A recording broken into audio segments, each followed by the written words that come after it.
What is up, everybody? Welcome to the original Next Level Gaming Podcast.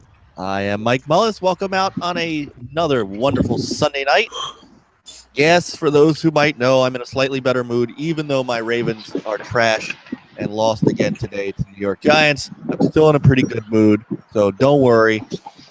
We're gonna have a good podcast tonight. How is my great crew doing tonight? What's up, guys? How's it going, Mike? Not too bad. Not too bad. First and foremost, we'll introduce the panel from right to left, or in my case, from left to right. First off, we got the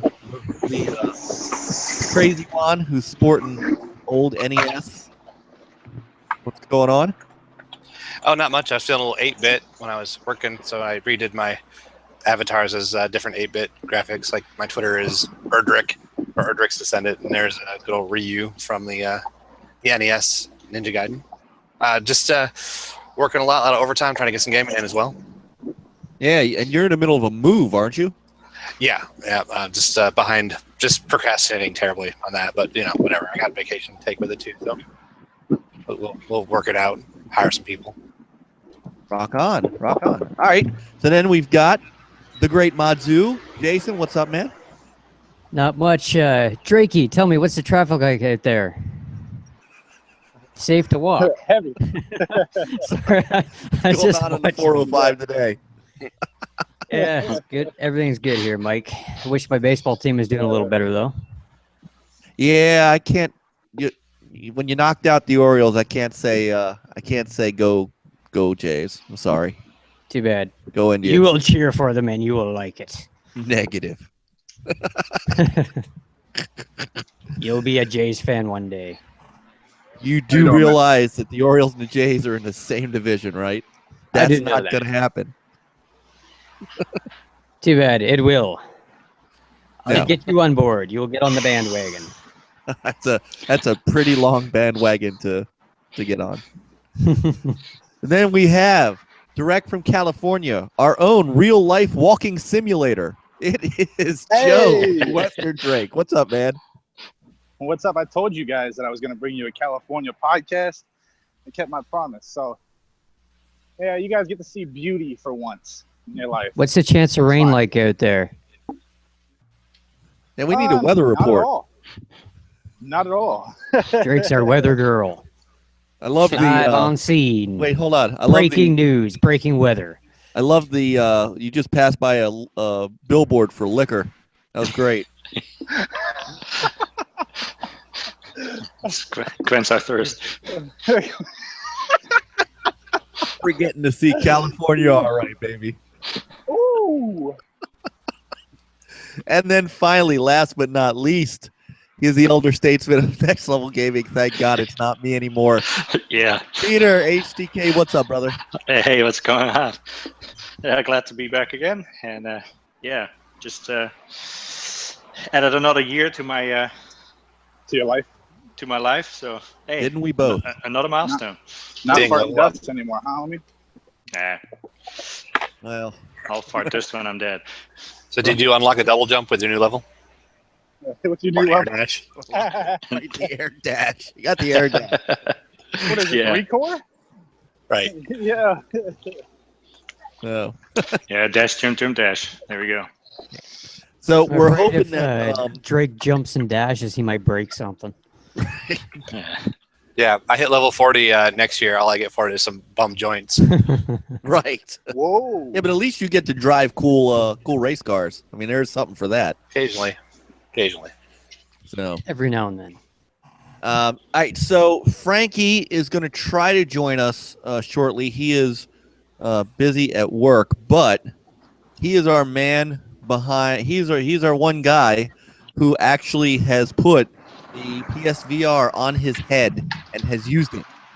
And so we're waiting on him to jump into the podcast and give us the lowdown and the hands-on. Since $400 is just a little bit out of my price range. Oh, come on, pocket change. I am taking donations. Pocket change if you're a rapper or you're a freaking movie star, but I am taking donations. 400 I could do, but fun. 400 plus the system plus all that at this point in time is not something that can happen. Yeah, it's gonna cost you $900, right? Yeah. Well, I've got the system. I'm Okay, I'm there ready you to go. But You're halfway there, Mike. I have but I have 3 kids, so Very good. it's Sell one. that You had, or. you had 3 kids. You don't even look like you had 3 kids. You still look beautiful. Thank you, Drake. You look beautiful too. You always do, brother. So thank God, because everybody else tells me I'm old. Oh yeah, by the So, way, he's gonna jump in Funny later, my and head. he's gonna give us the skinny on his PSVR experiences. By the way, I'm nursing a bit of a cold, so if I break off the cough or if I sound like I'm a little froggy, that's what it is. So you're froggy than leap. yeah, I know. Well, we also want to welcome in everybody into the chat room. We've got a couple new people in the chat room today. Ricardo's in for the first time. Welcome in. And of course, we've got our favorites, our folks that are in there every week. Super Cooper's in. Witty is in. Looks like Enrique is in. I can Jabril, see that. yeah. He reminded me I'm old. So welcome to the chat room, guys. And hopefully we'll be able to continue to do what we do all the time, which is get your thoughts and your stuff into the podcast. If you guys have any questions, I love how I'm looking at the chat room as if they can see me. You're Well, pointing they at can it on see my you, screen. but you can't see them. I do have dual monitors, which is kind of nice, so I can get stuff on one monitor while I've got the camera up here. So anyway, and Jabril, that's right. I can say your name right, Jabril. I got you, man. And he's in tonight, as always. We love you guys. And so, again, anything we can help, if you got questions, if you have things you can add to the podcast, this is what's the joy of the Next Level Gaming podcast is we try to be interactive. So a lot of people who view this afterwards, and they're going, who the hell are they talking to? Well, you need to get in here on a live Sunday night. That's all there is to it, right? Yep. Absolutely. We're live Sundays now. Shh, don't talk. But Sunday already. Hey, and Yeah, we just Sunday about already. started on time too. We did. We did. So, all right. So we're gonna start off with some game talk, and then hopefully, like I said, Frankie will join us in a little bit. I forgot to put this into the description, but as always, having a Sunday night podcast, we get the chance to talk about things that just kind of pop up. Oh, yeah. Such So, nice. This was Oh, you must tweeted mean- out today by Rockstar. Any guesses? Any thoughts? I Really see no people idea. saying bully too or whatever. So guesses I've seen, I have no idea. It kind of looks like, with the red and a little bit blackish red in there, it looks like Red Dead. Yeah, it could be Red Red Dead, Dead. my friends. Red Dead. Hopefully it's going to be like Red Dead Redemption 2 or Red Dead, whatever title 2, Red Dead Master right here. Telling you. And not a remaster. But It could Well, be that a whole would- new yeah, like a IP bunch- altogether. You never know. Not like a bunch of people have been saying, "Oh yeah, GTA is the next game." Like, people don't understand if GTA came out again, it would flood the market with GTA's. So yeah, it's Red Dead. yeah, GTA is still going strong, man. Yeah, They're man. Adding, they're adding, DLC. Yeah, to they're it. always adding new stuff to that. Yeah. Well, Like every month. and not that I'm not a big sales guy. I'm not a big MPD guy, but I do like to look at it. And that damn Sales. game is still charting. Yeah. Yep. Pretty And impressive. Yeah, it is. It's definitely impressive. I'm Yeah, thinking, it came who's out a long left? time ago. Gee. Who is Yeah. left that's buying the game? Unless it's new console owners that have Maybe. to have it. And I mean, the how price many is still people bought high it too. twice though? 360 Yeah, I bought it twice. and Xbox One or PS3 and PS4. I know I ended up getting it twice. Yeah, me too. I had 360 and the remaster. Did I not didn't spend get any it. on I the did not microtransfer. get 5. That's where they're really making the killing. Yeah, me neither. I guess I can answer my own question. I haven't gotten it yet. Now, will I? I don't know. I mean, I kind of it's like every other open world game that I haven't touched. The Witcher, Metal Gear Solid. It's just Not enough time. But multiplayer with friends is cool though. Like doing the heist and stuff with Drake and Mobster. Yeah, we had fun with We had fun, the multiplayer and that, the online See, mode. But it's just like yeah, time we to had- find, to play it together now since all these new games have come out. It's Yeah, we really were hard. missing a person. We were missing a person for heist. We were looking for so long. We just got tired of it because no one really plays it like that anymore. Because it's so old. So they don't play the heist because they're like, I'll do missions and I'll make even more money. I just do it for the fun. But tell me, Drake is Mike, making me tired just watching them. I know he's wearing me out. Mike, if you do not get Red Dead, you've committed a sin. I'm gonna have you arrested, my friend. I'm sorry. it's a good thing I you have live so read far that. away, so it cannot be a citizen arrest. Right. He's gonna arrest me over podcast. I Hey, have I'll Red fly Dead. out I have there. first. No, I will two. have you know that I have Red Dead Revolver for starters. Yeah. So I was Red Dead before you guys were cool. I got that one too, Mike. I guess we're so old we got that game. I know. And so, well, here's what I want. I did see a funny tweet by somebody else, and it's been making the rounds. I can't find it now, or if I do, I'll bring it up. Somebody pulled back the logo, and it was on a paddle. So Rockstar Table Tennis 2, Nice. which I So would go on, for. I don't know about you guys, but I liked that game. It was a great 360 title. Yeah. Midnight Never played Club. Midnight Club. Ooh, I was never into Midnight. Yo, I'd love Crazy another One. Midnight Club. You gotta give me some DAT for that one, man. Midnight Club is the stuff.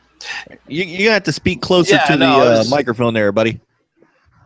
No, Midnight Club was good, but what I'm holding out for, my cross fingers hope, is that it's a second or a spiritual sequel to LA Noire. Just for the reaction. I just want to see what happens Oh, with LA yeah. Noire and not Red Dead. I'm ready for Although I another love that LA, game. and a LA Red- Noir. Actually, Eleanor Red was Dead's very good. Red Dead is really good. I think that's my top choice, but LA Noire definitely up and coming for me. To Red Dead because LA Noire has Problem such a is- good story. It did. It was great. The problem is Team Bondi kind of exploded, and it was terrible to work there, from what I understand. So the odds are slim, but I just think it'd be amazing to see. Oh my God, it's red! It's red! It's red! It's LA Noire 2. so I see. I don't know. I mean, would an announcement like that be for a remaster? A little teaser like that? Why tease a remaster? In this generation, yes. Yeah. Especially when it's I already feel backward like this compatible. generation. Yeah, true. Well, for the PS4 maybe. I mean, I still like this generation a lot better, especially after Gears of War 4. I was telling everyone, I was like, oh, Gears of War 2 is still my favorite. And then I was like, nope, Gears of War 4 all the way once I beat the campaign. Done. No Yeah, you're the way. spoilers. Like, are I good. think that made up for everything. Like, all the games that we've got that were crap this gen and all that stuff, it made up for it. I love that game. I know you do. I was disappointed. I thought I was gonna be disappointed in it, and I told you guys I'm gonna judge that thing hard. But it took me a whole week to beat it. But when I beat it, I was like, oh my God, I'm in love with this game. All right. So it's funny. I'm looking, and Jabril actually said he liked Midnight Club Dub Edition, which I did too. Midnight Club's a solid racer. I mean, I enjoyed it, not as much as some others, but I thought it was solid. But he also said that Rockstar still owes Sony for LA Noire. I was out of the game when that came out. I was past my original journalism part, so I didn't really remember what happened to the PS3 version of LA Noire, but I heard it was bad. I'll grab that, guys. So if this isn't a remaster, Loose Cow said, "Tell that dude to sit out already." Yeah. I'm telling you, if you just came into the chat room, he is our real life walking simulator. Yeah, he's telling us what the traffic's like, what the weather's like. You know, giving us all the action like on the scene right now. He's our Live. Takanawa. Right. So, if it's not a remaster, which He's kind of he's hope head it's over not. to Rockstar right now to get the latest scoop on what that was. Right, he's heading into their. Right, he's heading in there right now. Going into their undercover. offices. Do they call it Red Dead Redemption 2, or do they come up with another name? Because I kind of think that's lazy if they just go Red Dead Redemption 2. Seems lazy to me. Yeah, I would probably think a different name. Yeah, So we already had Red Dead Revolver, so Red Dead Redemption, Yeah, they might. Red Dead, fill in the blanks. Yeah, fill in something, you know, and call it like the trilogy or whatever. Maybe put a whole remastered thing together and The sell it. Red Dead Ultimatum. Like the Yeah. Bourne series. yeah. All right, I'm back, ladies. Oh, Red Dead, he's we're back all and he's old and still tired. walking. Lou Scowl says he's getting dizzy and windburn. Please sit down. Hey, Drake, Sit just on the take the curb for a bus. minute. Just Hey, take the listen. bus. Hey, listen, Yeah. Public listen. transit is a viable option. I like to exercise, and I feel good when I do it. I told you guys I was going to give you this. This is way better than sitting on my butt all day. I'll sit I down grant for you that, 10 but minutes. that's not I'll exactly. sit You're not down for- exactly giving us the grand super tour of Hollywood, California, and stuff. Oh, you want me to show you that, huh? All right, maybe one day. Okay. Yeah, I don't see any movie out to stars. California. He's gonna drive out to Hollywood. Yeah. You know what? You need Coastal to sit Highway. on, Some sitting on the scenery. sign for the next podcast. Sitting on the Hollywood sign for us. Yeah, there we go. All right. So in from the chat room, we got a couple of pretty good possible names. Witty says Red Dead Retribution, which wouldn't be bad. That's a nice We can name do right that. there. And how about Super Cooper with Red Dead Renegade? Play as a Native American. Play as a Native American. That'd be a weird twist, but Yeah. it'd be interesting nonetheless. Oh, Yeah. it would be sort of No, we can't say that one. Sorry. It's not unprecedented. Look what Assassin's Creed 3 did. True. Yeah. So, all right. So that's the latest from Rockstar. We have no idea. They said nothing else. They basically just tweeted out that picture, and good luck with everybody guessing at what it is. I think that's what they want is people guessing, having fun with it. And Yeah, sometimes anticipation is good. Yeah. Hopefully it's I not a major letdown, though. I hope when they tell us what it actually this isn't is, Square that Enix. they say, within 3 months it's released. Not, it's coming in Anticipation. about 20 years. Have fun waiting. Anticipation is good for sales, but sometimes you anticipate things way too much and then it's bad. They get the money, so they don't care, but for the player in general, they over anticipate. That's what the Division was. Over anticipated. Although I'm hearing the new content is pretty decent. It took Destiny a while to really pick up steam too. Well, that's because I mean, it was big, but it wasn't really as good as it is now for quite some time into it. That's my biggest problem, though. I feel like both of those games, though, it's like the same thing with Battlefront. Like, you got the base game, it had so much mediocrity to it, and then once you end up paying for the DLCs, then like, oh, now we're going to give you all the good stuff. Enjoy. It's like, dude, I shouldn't have to pay for no $50 season pass to be able to get something partially decent. That's my biggest problem. And I've told you guys this time and time again. That's the problem that I have with a lot of those games. Those games, they just want more out of your wallet, more out of your wallet, more out of your wallet. And I'm just like, nah, I'm not going to even. Well, the thing buy is, it costs more and more to make. Yeah, but still, it's the base game should already be good. The base game should already be good. Well, if you look at and if you look at Battlefront doesn't even have any kind of real campaign mode. You can argue that there's at least some single player style, not a campaign, but at least some single player mission stuff to to the Division, but Battlefront's a multiplayer game or bust. I mean, I agree with that. I'm just saying, like, I was very disappointed. Like, the little missions where you had to go collect those little electric things or whatever they are, you had to go do them. They were so repetitive. Then the main missions were okay. They were mediocre at best. And then you go around. I just noticed a lot of it was too much grind and not enough reward. And those games, I love grinding. I love grinding on games. But I don't necessarily like the fact that they gave you a terrible game, not a terrible game, a really bad game. I wouldn't go as far as terrible, but a really bad game. And then they're like, oh yeah, if you pay money, we'll give you the subways, blah, blah, blah, blah, blah, blah, you know, all that stuff. Like, they'll give you all those DLCs. And I'm like, you should not take DLCs to make a game good. It should already be good at the start so that people can buy into it. That's why the fan base died off quick. That's why it died off so quick. Well, my biggest complaint with the Division was just that it handled difficulty via sponginess. Mm-hmm. Yeah, true. Oh yeah, I agree. It played exactly. Didn't you think that it was going to be a little bit more like a regular shooter or something like that? And then when you play it, you're like, I don't care if they're levels. They're humans. If I soak a whole clip into them, they're going to die. So yeah, I enjoyed it a lot at first, actually, and the team play aspect could be really good. But yeah, just the sponginess put me right off of it because, you know, I've spent all this time grinding up a weapon, and I still have to put a clip into this guy before he even gives a fuck. Yeah, they go down a little bit faster though. The better weapons you got. Yeah, HTK Super Cooper and I were playing it. What was it, last night? And we had some fun playing it again. Yeah, we did.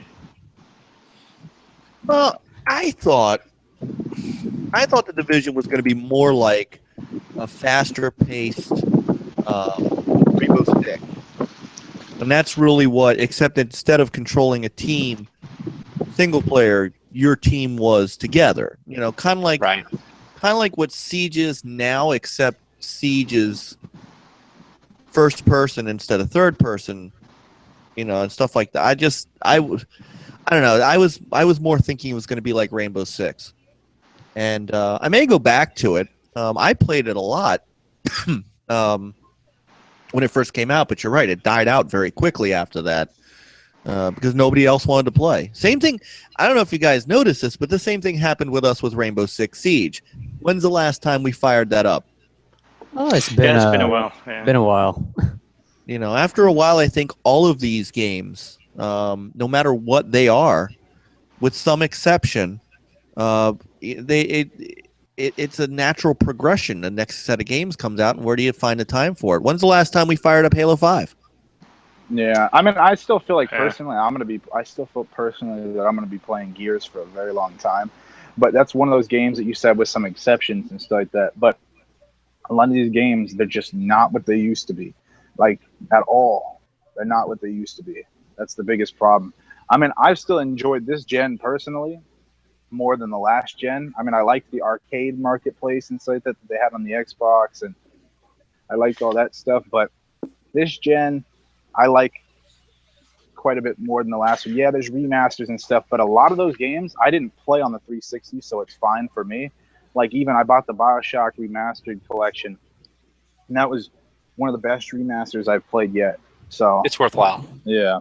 In my opinion, at least on console. I hear the PC version was a little bit iffy, and it maybe has been patched now, but definitely on console, I'd recommend it anyway, especially if you like the series. Yeah, it's definitely the definitive version. No offense to my PC brethren, but aren't all games seemingly like that now? Well, the Gears port's really good, and the Forza port is also quite good. Also, I heard the Forza port had timing issues and stuttering and stuff really badly.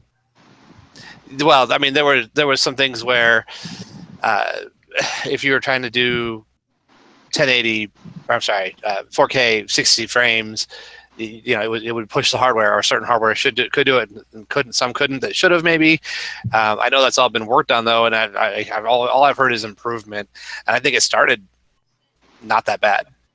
I mean, I think Microsoft is going to figure out the platform, the Universal, and if Gears is any sign, they've made a dent. Well, but I think it's all. I don't particularly point to just UWP for that. I mean, Sure. remember Arkham Knight? Arkham. Did that even come out? Did they even get patched to the point to where it's playable, or did they just stop producing it? I think that I you don't could remember. I think that you could get it if I remember, but I could be remembering wrong. There was also issues with the Mortal Kombat. Yep. Not so much performance, but more like how it was staged or how the DLC was handled differently than other one. There was one other really bad part I can't think of. I mean, there's so many moving parts with PC. That's like, you know, you have your graphics card, your CPUs. You know, but not to dog on it, because I used permutation to be crazy PC. I used to be, very into the, building the computer and having my rig and all that. And when you get it right and it's working, it is pretty sweet. There's definitely benefit there. But it's getting it. I mean, that's what HTK finisher, because I know that's where you're headed with that. Well, yeah, I mean, there's so many moving parts, just different types of CPUs, and then, and GPUs. And for one GPU, you have like, a new game comes out, you need to install the latest driver, and then there are problems with it. So you have to wait for, an update on that. It's like crazy. Like, with consoles, and you have kind of a set amount of hardware, and it's easy to test against. And you definitely should see a better result. And I, I was too for a long time. I mean, in my college days, I'd haul my rig to a friend's house. We do LAN gaming. I mean, I had dual Voodoo 2 cards in my PC. We were running back then. It was Doom 2 and Quake and Duke Nukem. I mean, I could run Quake at God, what was the res back then? 800 by 600 was like your top res, or 1024 by 768 was one of your top reses back then. And I could hit 60 frames per second at 1024 by 768, which tells you how old I am. Smoking. But back then to do that, you had to buy. You had to put 2 cards in your machine, and that's how and that cost. It was like $150, $199 a card. It wasn't cheap. So, for PC gamers that want to do that, and there are some PC gamers out there that love to build their hardware, and they can spend that money to do so. No worry. I mean, that's great. I'm at a point in my life where, especially since funds are so restricted now, that take a console out of a box, put it on the shelf, turn it on, and play. That's just where it's at. That's what I believe. Like, I think that PC is like really cool and all, the whole idea. Like I said, I have one, but I don't really play it because of the fact that graphics don't really matter to me, truthfully. The only thing that I really care about is frame rate. As long as the frame rate is locked and it's smooth, that's the only thing I care about. Other than that, I really don't care. Graphics are nothing to me. I don't care if I have a locked box, it's fine. It's just sitting there. The graphics only get a little bit better or whatever. I don't care. As long as the game runs smooth, the story is good, and the gameplay and the multiplayer is good, I'm fine with it. I don't really care. Yeah, I tend to agree with that. Speaking on the lines of the console, though, I mean, in fairness, it isn't like it used to be. I mean, with my SNES, I pop a cartridge in, I turn it on, it's on, I play, whatever. But, we get a game today, there's the DRM, there's the download, there's the patch day one that's usually nowadays, there's the fact that, on my Xbox, I love my Xbox, love Xbox Live, but sometimes those downloads, man, I mean, like, I have a pretty decent connection. I pull better than 100 down, and when I'm getting that 2 megabits per second download speed on Xbox Live, and it takes 4 hours, 5 hours, 6 hours to download a game, that's counter to the whole console advantage. Well, and also you have your Xbox firmware or your PS4 firmware that has to be updated first. Oh yeah, that's always like every other day. I swear there's a patch now for that, and then patches for games all the time. So you're always downloading something now. And better, still better than what it used to be though. In the way, also, yes, I agree with you, Juan, but also it's still better nowadays to where if something was broke back then, it's broke. They have to send out whole other copies and all this other stuff. Now, patch. That's it. Oh, yeah, but also the game had to be launched right. I mean, there was a pressure for them to get it right. There wasn't any kind of.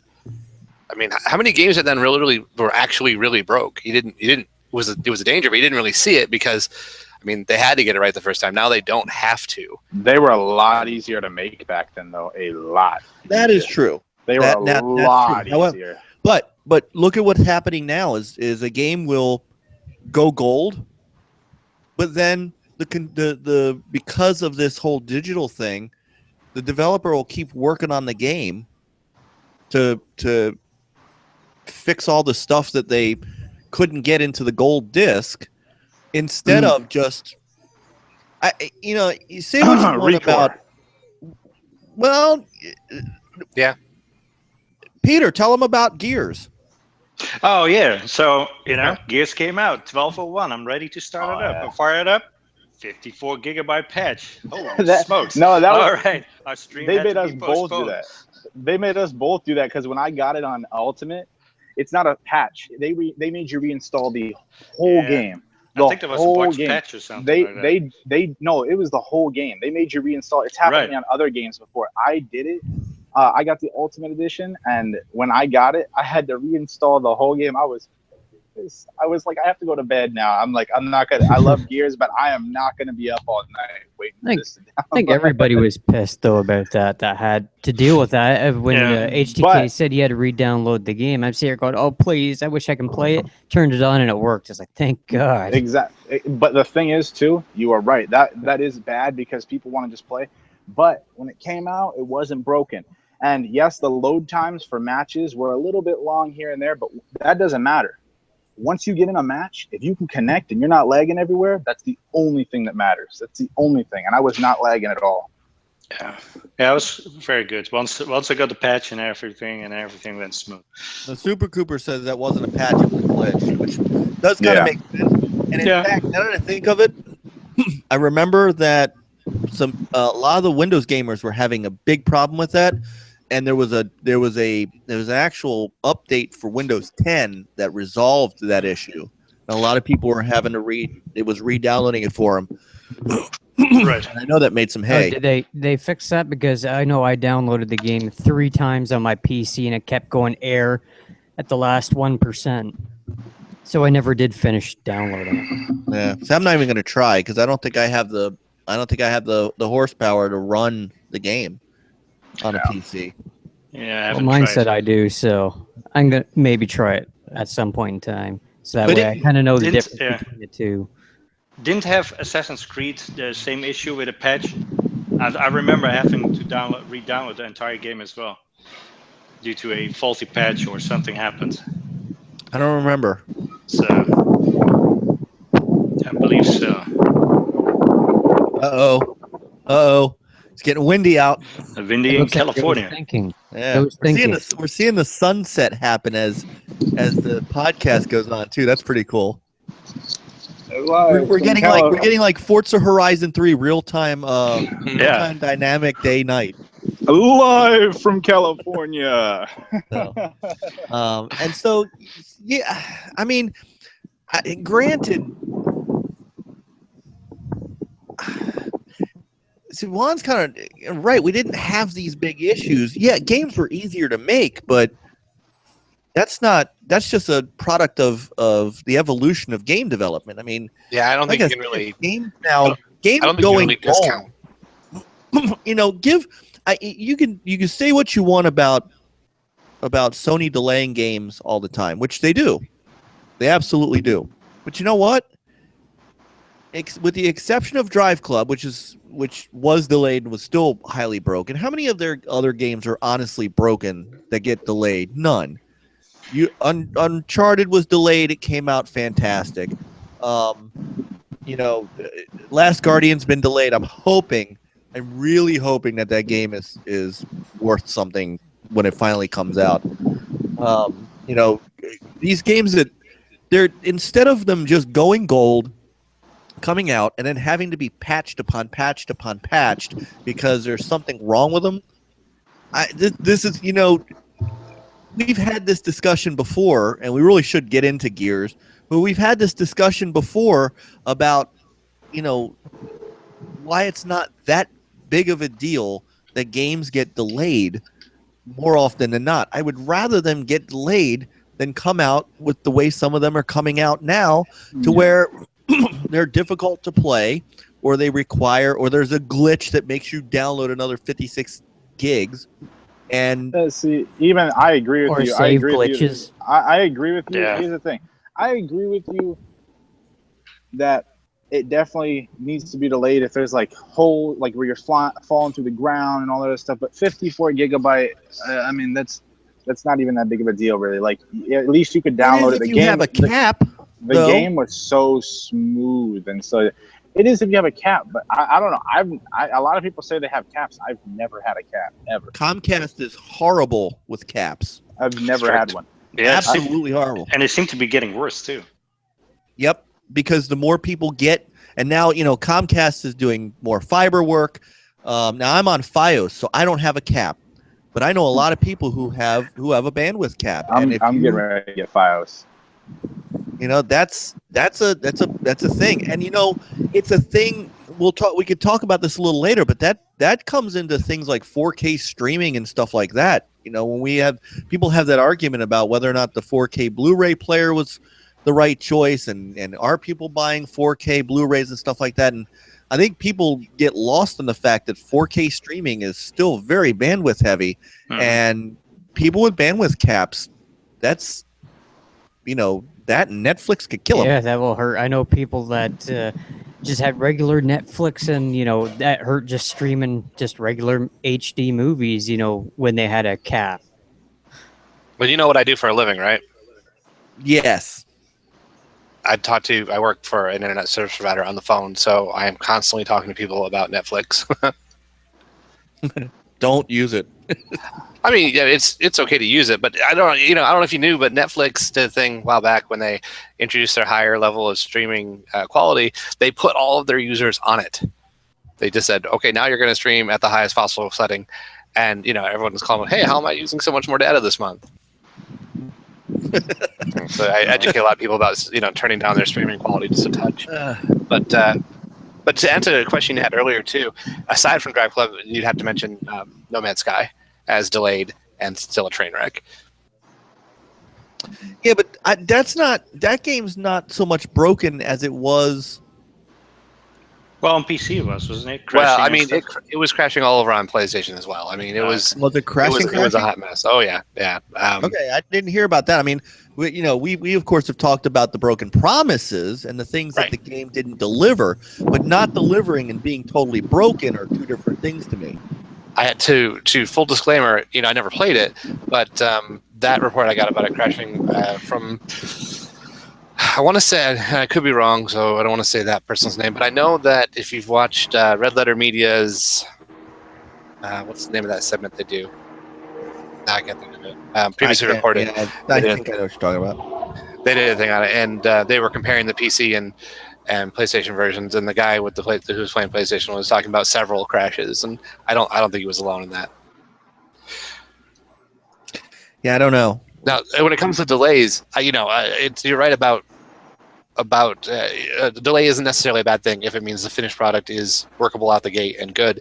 I think that it can go too long, though. In the case of Below, what's going on Below? Nobody knows, and nobody's even talking about it anymore. But it only comes up when you talk about delays anymore. It doesn't come up as I'm excited for this game anymore. And I'm kind of afraid Cuphead's going to go that route too. Although, I would tell, and I did. I tweeted Studio MDHR to take as long as they need because I understand what hand-drawn animation is like, and it looks gorgeous, and I want them to do it right. Oh yeah, it looks absolutely gorgeous. I can't wait till that comes out, even if it's another year waiting. But there does come a point in time, I think, where all interest in the game dries up if it doesn't actually just happen. Yeah, and that's something that's a real issue. Cuphead, a game like Cuphead and Below, for that matter, does face. I mean, how long? But because you got other games coming, so at what point do you just go, well? I'm one of those people too.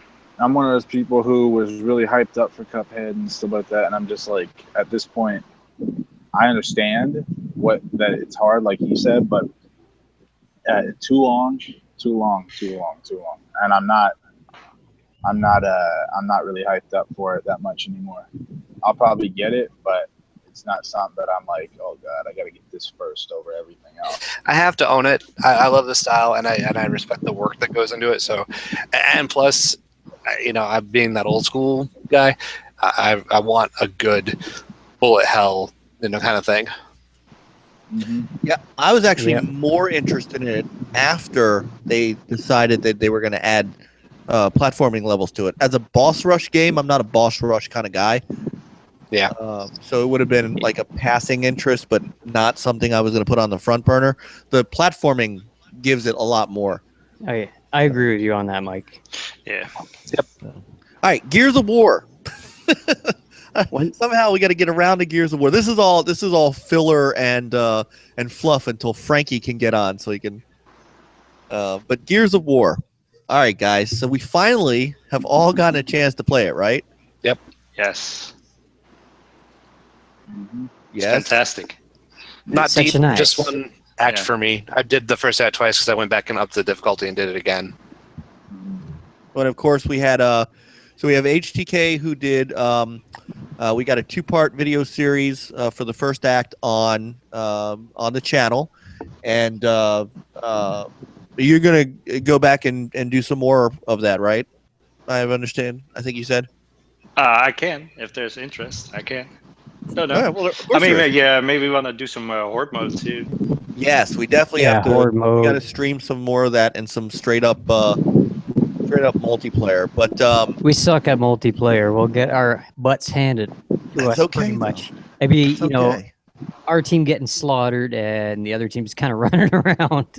Well, I told you guys, if you guys want, I'll teach you guys some tricks on that, but no one's asked me yet for it. That's There's because been you a haven't been couple people- around. I have been on. I just been busy. He shows Yeah, he shows up I've at like experienced 3 that, o'clock in right? the morning. Finally give a Priorities, Drake in a match, priorities play come some first. horde, and then it's like, gotta go. It's like, He has to do okay. it West Coast time too. And people were dropping Pri- like flies, and I'm all. Priorities come first, though. That's the thing. I got to make sure I handle my business first, because moving Yeah. from coast to coast, it ain't easy. Oh, So- I'm sure. Now we're just come on, we're just pulling your chain. We know once you get yourself settled and get I'm your pumped stuff for that together. day. We I'm know pumped you. for We that know day. you're back. Yeah, I'm pumped for that day. Like as we all know, I was supposed to stream originally for Gears, but I have not had the time, so I'm glad HDK ended up doing it, because Yeah, we got your back on that. And when you get back, we'll be able to do some horde and all that kind of stuff. So I started it finally on Thursday after Yom Kippur was over, and I was able to actually get back into gaming. I mean, I was like, first off, that I can understand some of the people who are wondering how a game like that could end up looking the way it does. I mean, that's a really good looking game and different looking than previous Gears, where it was a lot of gray and a lot of red and a lot of. I mean, this has some vibrance to it, and as Peter and I were going through the story, and I mean, how many times did I just had to go? All right, I got to stop for a second. And Yeah, look. we were looking at mountains and other stuff, like little sightseeing.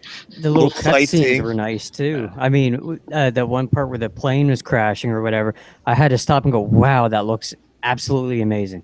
Which Yeah. you don't typically do with a Gears game. I mean, they're good-looking games, but you don't typically, just kind of sightsee with it because you're in the middle of fighting for your life. But You've been doing a lot of sightseeing in Forza too.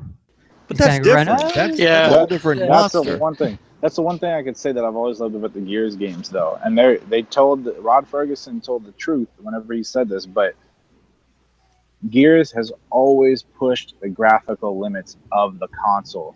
It like always, every single time, and for what they can do around that time, they put it top notch. The frame rate is always so smooth, and the resolution is pretty good on it too. So even though I don't really care about resolution, but still. Well, I did like how they kind of toned down the stylization or the kind of over stylized look.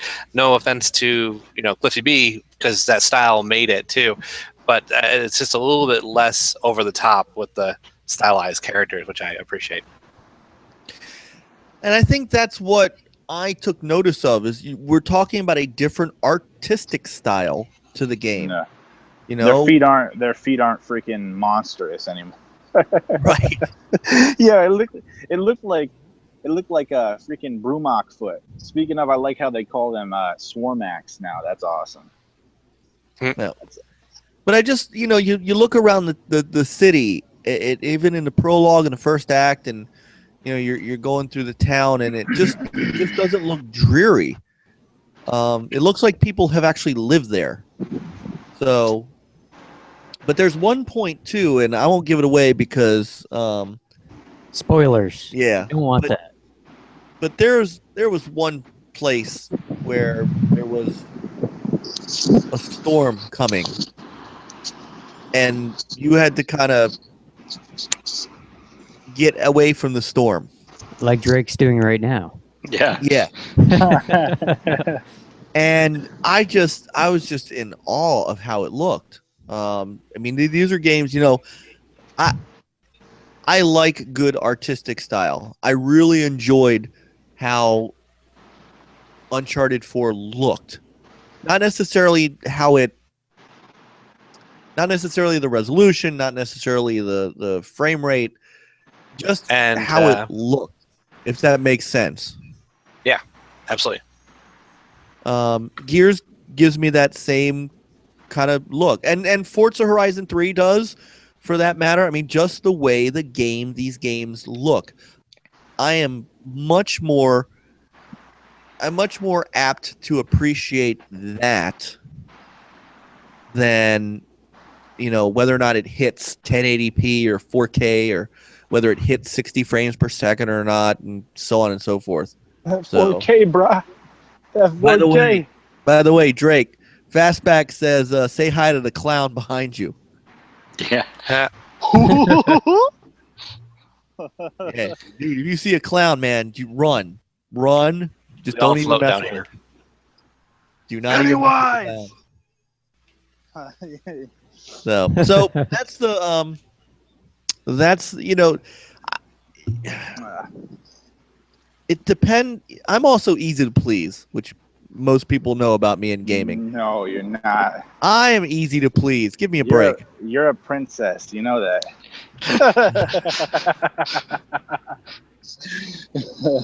I love you, Mike. I know you do, Drake. Look out for the clown behind you.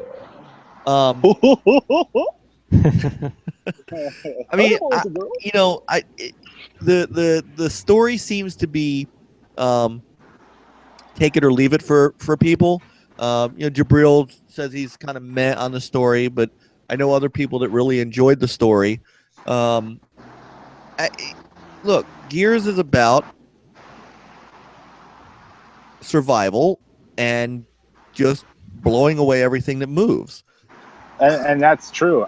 It's an invasion, and all of a sudden, and so I'm not sure what people are looking for in the story to make them, this isn't Tomb Raider, it's not Uncharted, it's Gears. I mean, yeah, exactly. And that's the thing. I love what Rod Ferguson said. A lot of people aren't listening to what he's saying, but they got to kind of understand the fact that if they kept it Locust or something like that, it would be too much the same, and you'd always hear the same. Every time I hear the same thing, Gears is too much the same. Oh my god, the jumping mechanics and all this other stuff.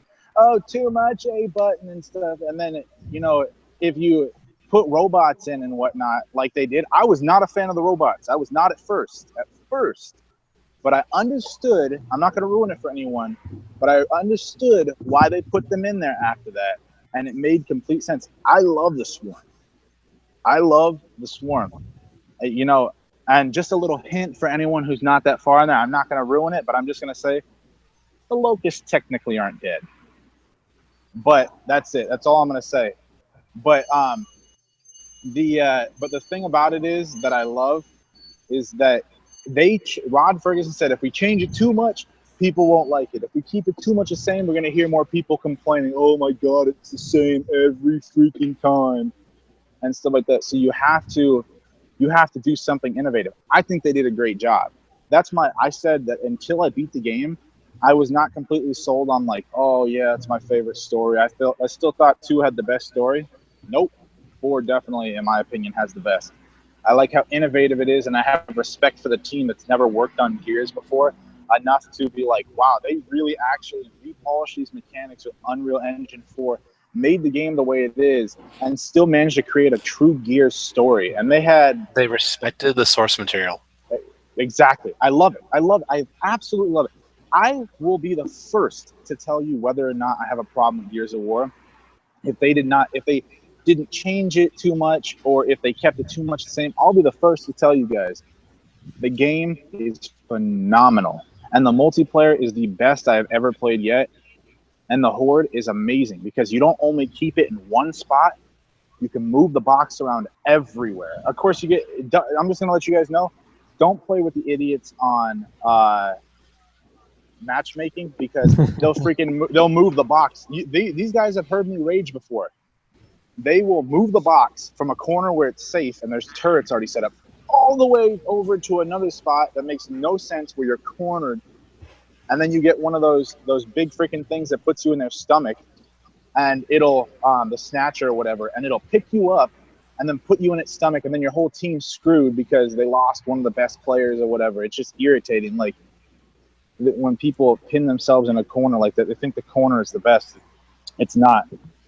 So, I mean, I love it, though. That game definitely gets my undivided attention. If you guys have not picked it up yet, pick it up. I'm telling you, pick it up. I think pretty universally, people are, this is a game that's been pretty accepted as far as that goes. I'm just proud. It's amazing. I'm telling you, Mike, it's outstanding how good they did. Just the thing that amazed me, if it was the same old Epic team or something like that, it'd be a different story. These are guys who are Gears fans but have never worked on a Gears of War.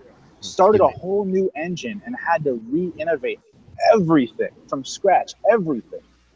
And I love it. I absolutely cannot stand how good it is. It's crazy. Like, I've just been playing that all the time. Well, I think it's fair to say the series is in good hands. Exactly. Yep. Yeah. He's like, let's dumb it down a little bit. Yeah, no, it's good, man. It's definitely good. Well, and that's something I think people, do need to understand too. 343 Industries gets a lot of flack for the changes they made to Halo. And the Coalition, I mean, look, Rod Ferguson was, he is the other big half of the Cliffy B team from Epic. So it's not like they're all newbies. It's headed by a Gears guy. So there is that, but you're right. It's a team that took over for Epic, and pretty much had just the source material to work with, and it had to build the game around it. So even if the story isn't as strong as some people wanted it to be, it's a starting point where people just ground 343 into the dirt for Halo 4, even though I enjoyed it, the campaign. Well, but, Halo never had emotion in it until Halo 4. Ever. It never had emotion into it. It was always just dry, run and gun, first person shooter. That's all it was. And 4 was the first one that added emotion to it. People are like, it doesn't need it. Yeah, every game needs a little emotion to it. That's how you get attached to characters. But do you think it was a little bit because of the ads? The portrait is slightly different than the actual game was. There's been a lot of games. There's been a lot of games that have done that, and they have not gotten as much flack for it. Yeah. I think that these studios are doing great. And did you guys see the GameSpot video that they came out with? They actually ended up saying, Rod Ferguson said, as much as you guys think that Gears of War is about chainsaws and about all this like But the gory game stuff, isn't about no. chainsaws.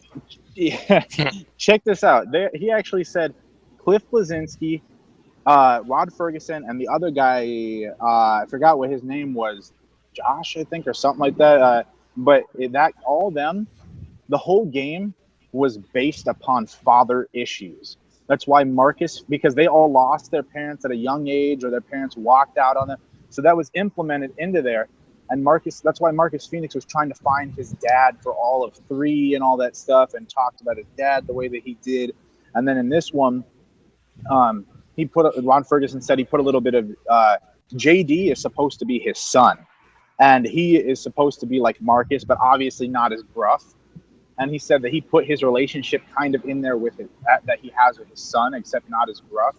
And it's showing that he's always trying to show off to make his father appreciate him and all this other stuff. So I thought that was pretty cool. I mean, that's just cool that it's not all about gore. There's more to it, and it's about father issues. I'm like, wow, that's really amazing. That blew me away. Yeah, it's pretty impressive. The thing that I carry forward is that Rod was quoted as saying that, you know, they're out the gate with this one. They wanted a solid return to Gears and it to be well received, and now they're going to start taking some chances with the 2, which is interesting to me. Yeah. Well, it's funny. I'm glad because a lot of people didn't give Rod enough credit. Everyone gives too much credit to Cliff Blazinski. I think he's the princess of the show, personally. I think that Rod Ferguson and him are both equals, personally. And a lot of people he just throws himself out there like he's like some princess or something like that. And people believe that he's like the head honcho of all of Gears of War, which is not the case. Rod Ferguson was the mind right behind it, too. I don't think he's ever said that. In fact, when Coalition took over the Gears franchise and Rod came back, Cliff said that he really was kind of the main guy behind Gears, and that there was no better person to run the Coalition than Rod. He was pretty complimentary of Rod when he came out. I think the difference is that Cliff, because of his personality, became the face of Epic's development of it. You know, he came out with the chainsaw. He came out at E3. Rod really didn't. That's not his. That's not. Yeah. His, but he's more of a behind the scenes guy. Yeah. Right. Cliffy's got that kind of forward personality. So he was the easy guy to come out and, you know, with the cool T-shirt and the hair. You know, I still have that I tweeted him that picture from his youth a couple of times, and he hasn't responded to me. You know, one of his old E3 2000, I think it was E3 2006, where he came out with his Gears shirt on, and he came out with the chainsaw, and they were getting ready to talk about Gears 2 or something like that. And so I think he's the face of Epic when Epic was developing Gears. I think there's no doubt, judging by Gears 4, that Rod knows what he's doing. Exactly. I get upset because people like they'll give too much credit to Cliff. Yeah, he was the face because he was more out there, but people don't give Rod enough credit, and it irritates me because as a Gears fan, I know who's the real brains behind all of that, and it was both of them. Like, it was a collaborative kind of, you know, effort. It was not something that was only him just because he puts himself out there. It's not necessarily all him. Like, people just, every time that you hear about Gears of War, you hear Cliff. I'm like, dude, what about Rod, man? Don't forget about him. But Rod didn't put himself out there. He has to now because he's the head of the studio. He didn't put himself well out at it there too. He has to now, and he's done well at it. Yeah. Well, you said he has to do it now, and I said I agree, and he's done a pretty bang-up job of it, in my opinion. I think his personality is interesting because I like how he does not care at all. If you don't like it, don't buy it. I love his personality. No, and I think it came out in the game. Yeah. So I'm looking forward to getting into more story, and I'm looking forward to getting into the Horde. And you know, this is a damn good game, and I agree. You know, I can't wait to finish it myself. That way I know the entire story. And hopefully nobody like Drake spoils it. No spoilers. Listen, Cupcake, I wouldn't spoil anything for you. I am interested to see how this game will do, because this is kind of a watershed game for Microsoft. They need this one. It's a tentpole. They need it. Yeah. So now I love it.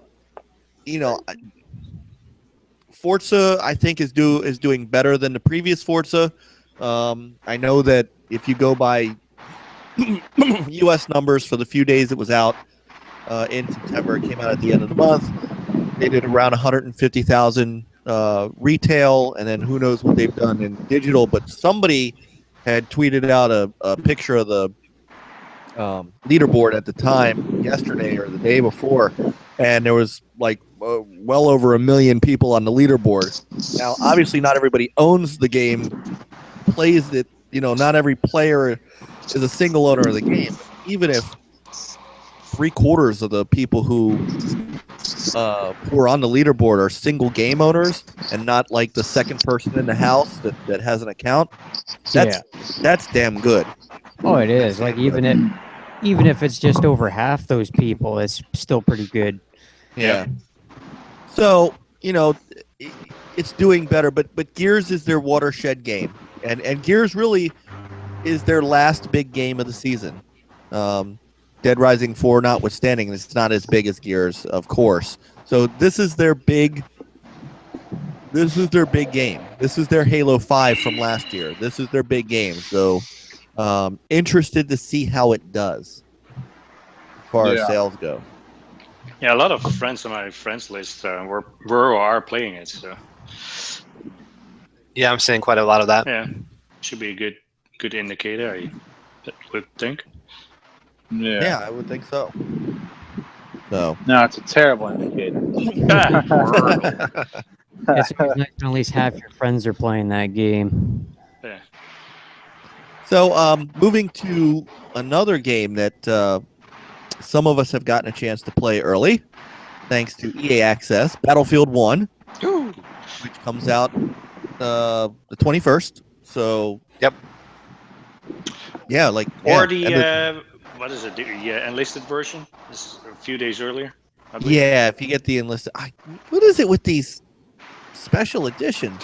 I don't know. Hey, think I it don't was, mind it for Gears. And I have a few PlayStation gamer friends of mine who said, "Wait a minute, how did you get to play it early? I bought the early, I bought the enlisted version." I said, "Well, I've got EA Access." EA Access version. Yeah, it is worthwhile. Yeah, what they should have done is the enlisted version should play it early on EA Access. Mike, the only thing that was sucked about the EA Access version, I was watching your stream, and that thing popped up every 10 minutes. Oh, you're playing a trial. You got 10 hours Yeah. left. And Wasn't that annoying? Yeah. Well, thankfully, if you watch the YouTube version, I think I did a pretty good job of editing it out. I've gotten thanks to editing out Crazy Juan's Forza NASCAR videos. I've gotten very good at editing that in the Crimson Skies one, where I'm editing out all the loading screens. Nobody likes loading screens. Nah, it's like watching paint dry. Right. That's got to be. I'm not sure what the cause of that bug is though, because I played through the war story, through Mud and Blood, the tank crew story. Yep. Really, I enjoyed it a lot, and I saw it one time when that story started up, and that was it. It never came back and bugged me again. Huh. And that's a good couple hours of play.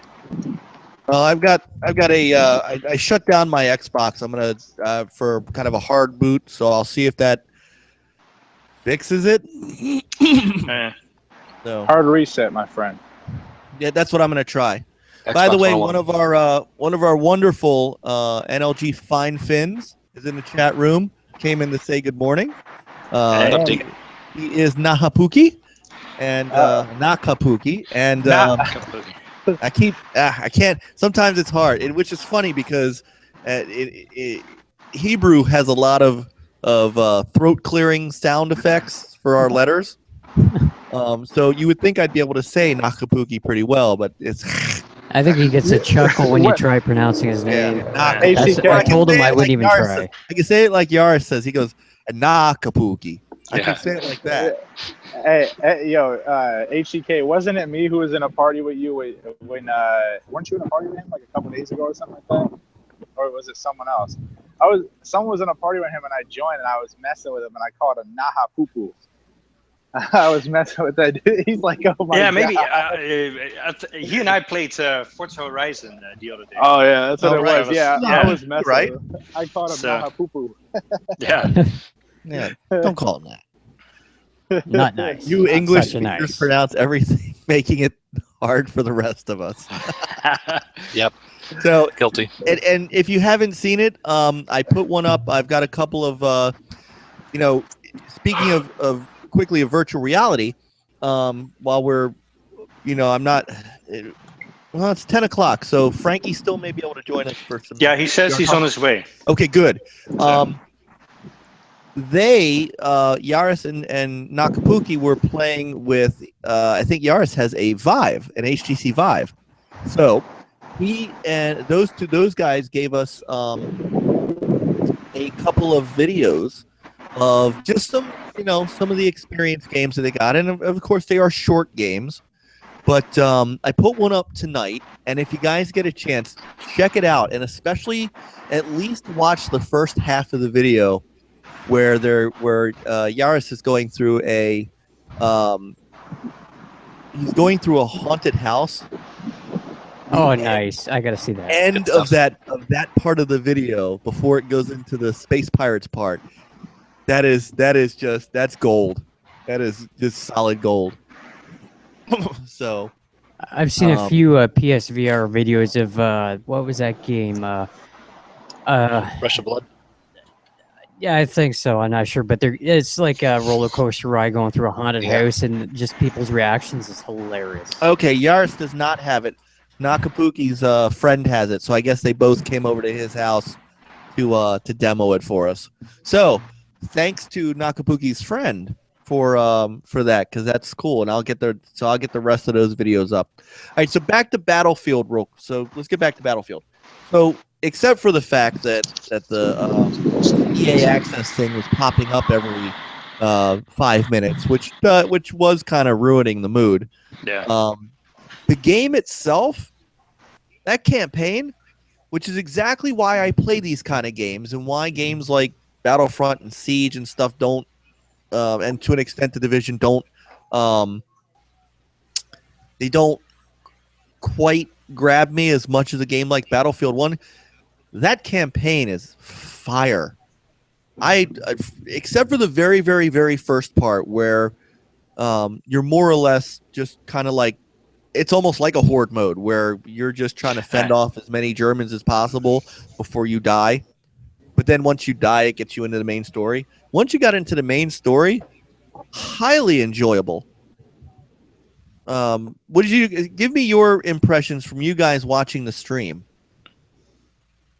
I watched didn't watch that much of your stream, but I played it myself, and it's like yeah, I agree.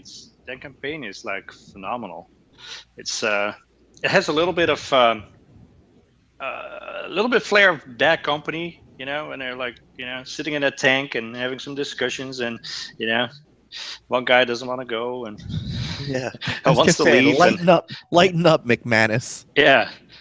And then finally, when they, and they released that pigeon and stuff, I just don't know. Like, I guess this is a spoiler, but at one point you release a pigeon and you fly around, as that. Oh, pigeon. you just I'm ruined the not game quite- for me. Don't get. The Well, game is if you ruined. watch the video, you're gonna see it. You'll see it, yeah. I'm not quite sure what the goal is, except flying around a little bit. Can you get Became killed? the I don't pigeon. know. You Get are one roasted? with the pigeon. Can he eat you? I don't know. I don't know. I haven't seen, but Pigeon's a so we small got meal to for we got somebody. we got to do a little bit of gunplay. We got to do a bit of tank battling. How is tank controls, by the way? Pretty good. To me, they seem Average- better than what we did in the multiplayer in the beta. I don't know if they I tightened agree. them up a little bit. I think I agree with that. It was much better to control, and it was a lot of fun. Yeah, the multiplayer beta, it was kind of awkward at times controlling the tank. So Yeah, it seems to be better. I haven't played the multiplayer, so I don't know if they control the same way or not. But at least in a single player, it seems much better. And that's going to be our next bit with that is we'll do another stream now of multiplayer because I still have about 8 hours left, and so I think this game is sliding into the forefront of a game that I'm going to buy. ooh, Every it's time sliding its way in. every time I think of multiplayer, I always think of the time that HGK almost got ran over by Stinger, and he got so upset. Yeah, That was awesome. he's like, Still ticks how me are off. you doing it? How are you dodging it? I just ran over you. I'm like, My tread is on your shoe. Yeah, there's a few I times was like, I ended up. I was bleeding furiously, but I mean, yeah, this dude almost made me fall, man. I that's funny. If you fall, that's gravity pulling you down. Yeah. Oh my god, this could be the greatest podcast ever. It's live from the Sunset Strip. Live from At California. least we know this time he's not going to go to the bathroom or anything. Well, you might find a tree, so don't say that too loud. You might find a tree. We hear a stream. You hear a Hey, water stream and a tree. Hey, this looks like Is that tree peeing? This looks like just as good of a place, if any, right here. Here, why not? Bushes. There we go. Oh god. Might have poison ivy, so watch out. Hey guys, I'm Nate- itching down there. Nathan Fisher's Itchy asking nuts. when we can stream some Dying Light expansion. I can't. Man, there's so much to play and so little time to play it in. Yep. So my thoughts on the campaign that I played with the Battlefield there is that I enjoyed it a lot. It was pretty, definitely very pretty. The gunplay was at least average or on par. And nothing stood out as bad with the gunplay. The weapons were nice and varied. The vehicle controlled okay. I love Bess. Me and Bess were friends. But I didn't really feel anything, earth-shatteringly new. Like maybe in another story when there's some flight or something, maybe something else will really grab me as something, groundbreaking or different. But as not groundbreaking as it was solid. But it's World War One, bro. And that's fun. That's fine. I was cool with just not doing, not having a jetpack. It's better than all these crap modern shooters that we got out nowadays. Yeah, I I'll tell you prefer that old school stuff. Yeah. World War I, World War II. Always point and click with the AK-47, M16, M4. Boom, boom, boom, boom, boom, boom. I gotta say as well that I did get a little bit of I don't know, blood flow diverted when the old school Battlefield theme came on in the train station. Uh-oh. Like I the haven't gotten original that far Battlefield. yet. I ain't gotten that Yeah, far well, yet. I just love that old Battlefield 1942 theme. If you remember it, Yeah. I remember. and yeah, that comes on in the middle of this tank battle, and I was like, boing. Boy. You're my kind of dude, one. I still want another Battlefield 2142. Oh, dude. That was a fantastic game. I love the 19 one, the 1900 one. That was pretty nice too. The one that was like arcade on Xbox 360. Oh my god, the game was great. I wonder if they'll replicate anything like the Titan mode from 2142 with the airships. Oh no. Because the Titan mode was my favorite thing of that old 2142 game with the floating bases, and you'd have to take control of the missiles and bring down their shields, and then board it and raid it and take out the engine room. It was just the whole process was good. I think I was like 14 when that came out, or 15. How was it? My stepfather, he used to play it before he passed away. He used to play it on PC all the time. It was decent. I had it for the PS4 or PS3 rather. It was decent. I thought it was the best. I thought it was the best Battlefield game, since 42, and I didn't care for anything like. The comedy was okay, but nothing really. I didn't really dig anything as much as I did 2142. Yeah, I liked Bad Company, and I think I liked it because the dialogue and the story was a little bit more Band of Brothers than anything else. Yeah, I can see that. That would be pretty cool. A lot of people ask me that. They're like, "Why don't you like Battlefield Bad Company?" I would tell them, it looks too cartoony. Like it just looks like just like the way that the textures were, everything looked. It just looked like a cartoon kind of.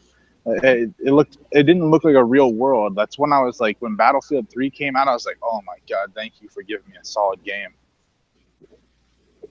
Like that's just the way that I looked at it. Fair. No, but Battlefield 1, I mean, how much, it's different from previous Battlefields because you're in a whole different era. And admittedly, I haven't gotten as far into it. Once I stopped the YouTube video, I streamed about 20 minutes more, did a little bit into the next mission where you did some sniping and things like that, and that was pretty cool.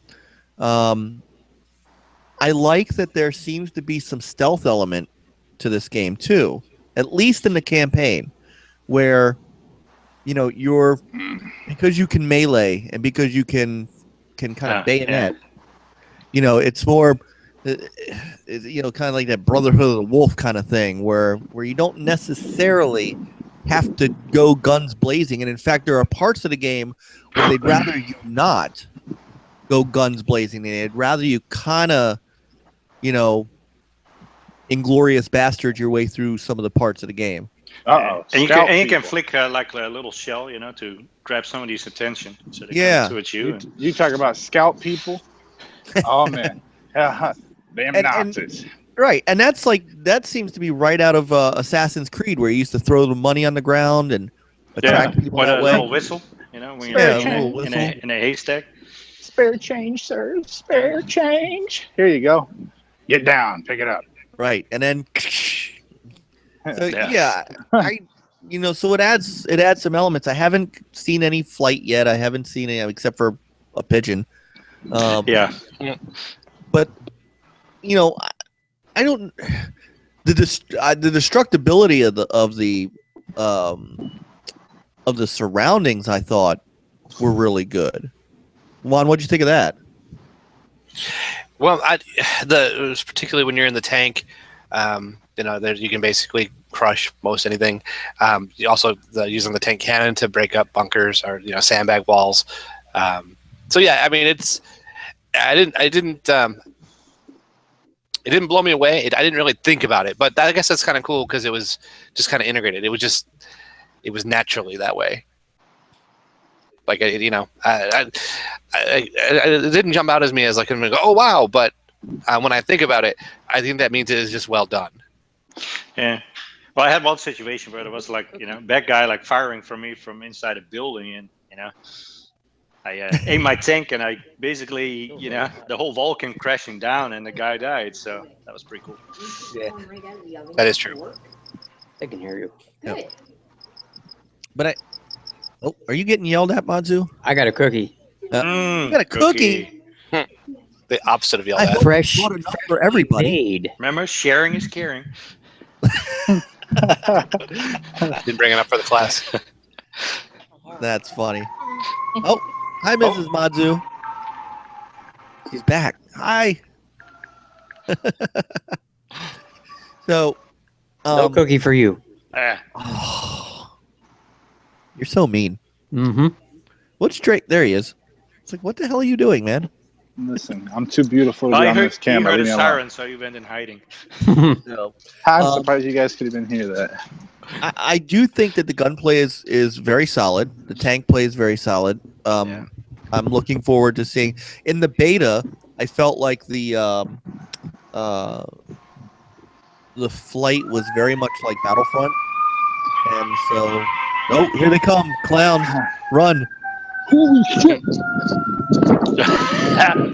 Live on the NLG podcast, Joe has to run for his life.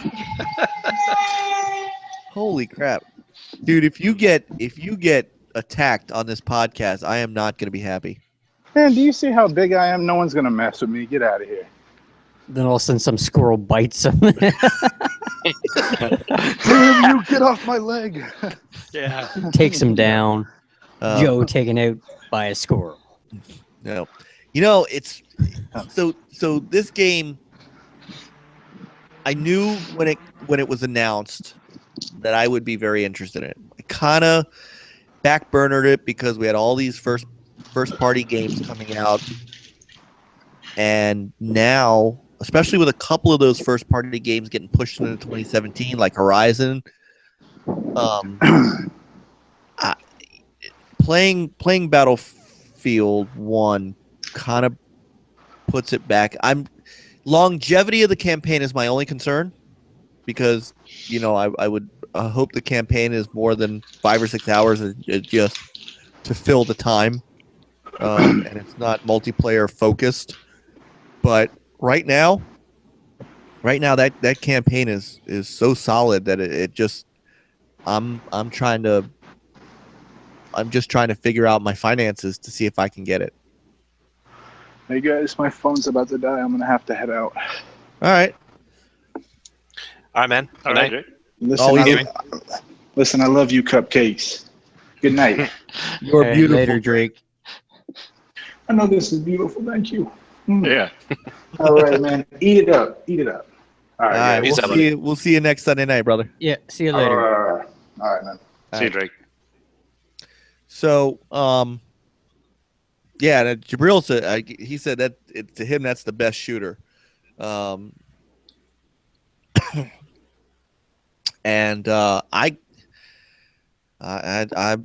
I'm very much now. I'm gonna use up my EA Access hours. I'll get the 10% discount and see what I can do. There's another mode that's like called Operations, I believe. Is it like kind of a horde mode? Can anybody? Haven't played with that yet. Yeah, We'll have to try it out. Yeah, we should try it out. I haven't 'cause even don't know. downloaded the game yet. I'm getting behind. It's You have worth EA doing. Access, right? You have EA Access, don't you? Yeah. Thanks to Yeah, get on Super that. Yeah, do it right now. It's a pretty sweet deal because I paid $2.58 for this month to have EA Access. I get the trial, so this game I was kind of on the fence about. I'm less on the fence about. It's if I can find the budget, I want to do it. And on top of it, when I do, I get the discount and I make back the $2.50 I paid the month to test it out. Oh yeah. Yeah, it works out. Let me say that's such a nice. Yeah, I mean, such a come nice. on. For those of us who paid $30 a year, and you know how many games I still haven't downloaded and played yet? I totally Yeah. forgot that. I still haven't that finished Panzer Unraveled. 2 is in there. in the Rebels, book. yeah. If you haven't played Battlefront yet or don't have Battlefront, that's coming to the vault. UFC 2 is coming to the vault, and there's a Mhm. bunch of I gotta look when we break for the night. If I read it correctly, there's a bunch of like old XBLA games that they're throwing into the vault now too. Yeah, like Feeding Frenzy, Yeah, and so all the right, so Bejeweled. the PopCap Zuma, or games. whatever. Yeah, I forget Yeah, what. Zuma, yeah. Lumines was Lumine. Let me tell you, my wife played the crap out of Lumines. Yeah, my wife would dig the Zuma and the PopCap stuff, and I know they tease doing more backwards compatible stuff too. Yeah, that's awesome though. Yeah, that would be nice, especially the XBLA stuff. Yeah. So, Whitty said the cops were coming for Drake. He had to make his getaway. Yeah. So, Jabril was also, and I've seen this on Twitter. Now, I have not pre-ordered Call of Duty because I'm not a Call of Duty player. Oh, you love So, it. Admit it. I don't get access to the closed beta, which by the way, I already got a you know, code coming for Xbox One, so you I'll at know, least play that. And I'm report. hearing. I don't know. Of course you're gonna have people who like it because it's Call of Duty, but I'm not hearing an overwhelming. I'm not hearing an overwhelming round of applause for this game, for this beta. In fact, Jabril is not a fan of it at all. He says it's garbage. And I have to say he's not the first person I've seen say that. So, Yeah, welcome in, I've Frankie. not watched any live streams or anything of it, or any gameplay of the multiplayer. When Xbox One gets the beta, I will definitely be playing it, and I'll let you know what I think of it when that time comes around. We want to welcome in Frankie Aller That's from not Short welcome Pause in, Gaming. Frankie. What's up, brother? Frankie, where's my dinner? My favorite instigator. What I'm waiting for. Too. Welcome to the Trek Free podcast. Yeah, he just came It's in. just where I want to be. So, thank you. I'm glad I am glad you actually made it. I know you had to work tonight, so I made it in one piece, it seems. And one Yes. piece, and no dinner apparently. and you made it in time because we were holding off. We were holding off on PSVR till you got here because you're the only one who has it right now. So Yeah, but real quick, thoughts on Gears of War 4? loved it. We finished the campaign Tuesday night. Yeah, like I said, I wasn't expecting a good story with that game. You know, as far as I know, the Gears aren't known for a good story. But man, dude, this one was awesome. A lot of action. The ending, especially, I thought was really great. Gets you really excited for Gears of War 5. And stay through the credits. There's an after credit scene. So Oh, like a Marvel movie. yeah, That's a good Nice. tip. it's worth it. But no achievement attached to that watching through the credits. Like, I forgot what game that was, but Oh, yeah. Yeah, there's been a few that you sit there, watch the Assassin's credits, Creed, I get a think, nice is little one of 'em. achievement. yeah. No achievement. Okay. Yeah. Okay, skip the credits. Yeah. All right. So, have you done any of the multiplayer, or did you guys just do the campaign? We just did the campaign. I think Brent's been doing some horde mode here and there, but I think that was outside of doing the VR thing Thursday night. That's the only thing I played this week. Oh, that's not true. I played Battleborn on Friday, but Oh. All right. Battlefield. Did you get into? You don't have EA access? That's right. So okay, we were kind of talking about Battlefield 1 before you jumped in because I and Peter and Jason has it, but he hasn't downloaded it, and Juan, we've all played it by now, and we were giving our thoughts on it. Very, very solid, good game that now I have to figure out how to afford. Yeah, I already had a pre-order and no regrets. I played the Call of Duty beta. Did you? Yeah, Oh, good, because that's what we were talking about, like right when you jumped in. So this is kind of perfect. What's your verdict? I Yeah, don't like it. I don't like Call of Duty, and I played that and was reminded again that I don't like Call of Duty. Oh, come on, man. You love it. It looks like garbage. Just like every single time I boot up one of those games and start playing, I'm like, what do people see in this? Like the movement just feels so weird and everything looks terrible. I'm like, I don't get it, dude. And it's like Titanfall Light, like it has wall running mechanics in it, but there's a meter, and I'm just like, this is stupid. I would say what people get from when I got it, but that was all before Blops. I haven't played it since Blops, so that's kind of limits my input. Yeah, I mean, I don't dabble with Call of Duty often, but I feel like the past couple times there's been betas I've ended up playing them for some reason. But yeah, this one just, I don't know, dude. Playing Call of Duty just feels so slow in comparison to games like Battlefield and Titanfall. I have no interest in Call of Duty. I've lost interest since Black Ops 2. That's the only one I've played, like put a ton of hours into, like in the last, I don't know, 6 years or something. Blops was the last one, and I what I liked about that one was I did play it in 3D because I have a 3D TV and 3D glasses, and so I did actually play it in 3D, and it was kind of cool. Was it? It actually was. It was true stereoscopic 3D. It wasn't red green, or red blue, whatever that is. It was actual TV glasses, and it worked well. But that was the last Call of Duty I played. What I liked about Blops and Call of Duty prior to that, all those that I did play, was the ultimate rage that I could inspire in some people with my executive camping style. Everybody hates a camper, but I was an executive camper. Executive camper. And what an executive camper Gold is, level camper. yeah, what an executive level camper is, because your basic camper is kind of just a punk. But an executive camper like myself is an ambush predator. You understand? And it's all about moving just enough. It's not about just picking a spot, but it's just about moving just enough so that when you get this guy walking into your kill box and you put a bullet in his brain, he gets all mad and he's going to come back every time, never fails. And he's going to come in, he's going to rush in, he's going to shoot that corner where you were, but it could be as simple as just in the other corner, same room, different corner. He comes in, blasts the wall, you shoot him, and just wash, rinse, repeat, just move just enough. I have a video actually on my YouTube if anybody looks. Of a little executive camping 101 from the victim's perspective, and you can watch them, come back and they'll peek around the corner, and then they'll go through the next door and get wasted because I was the next room over, waiting for them. You're the guy in Titanfall 2 I hate.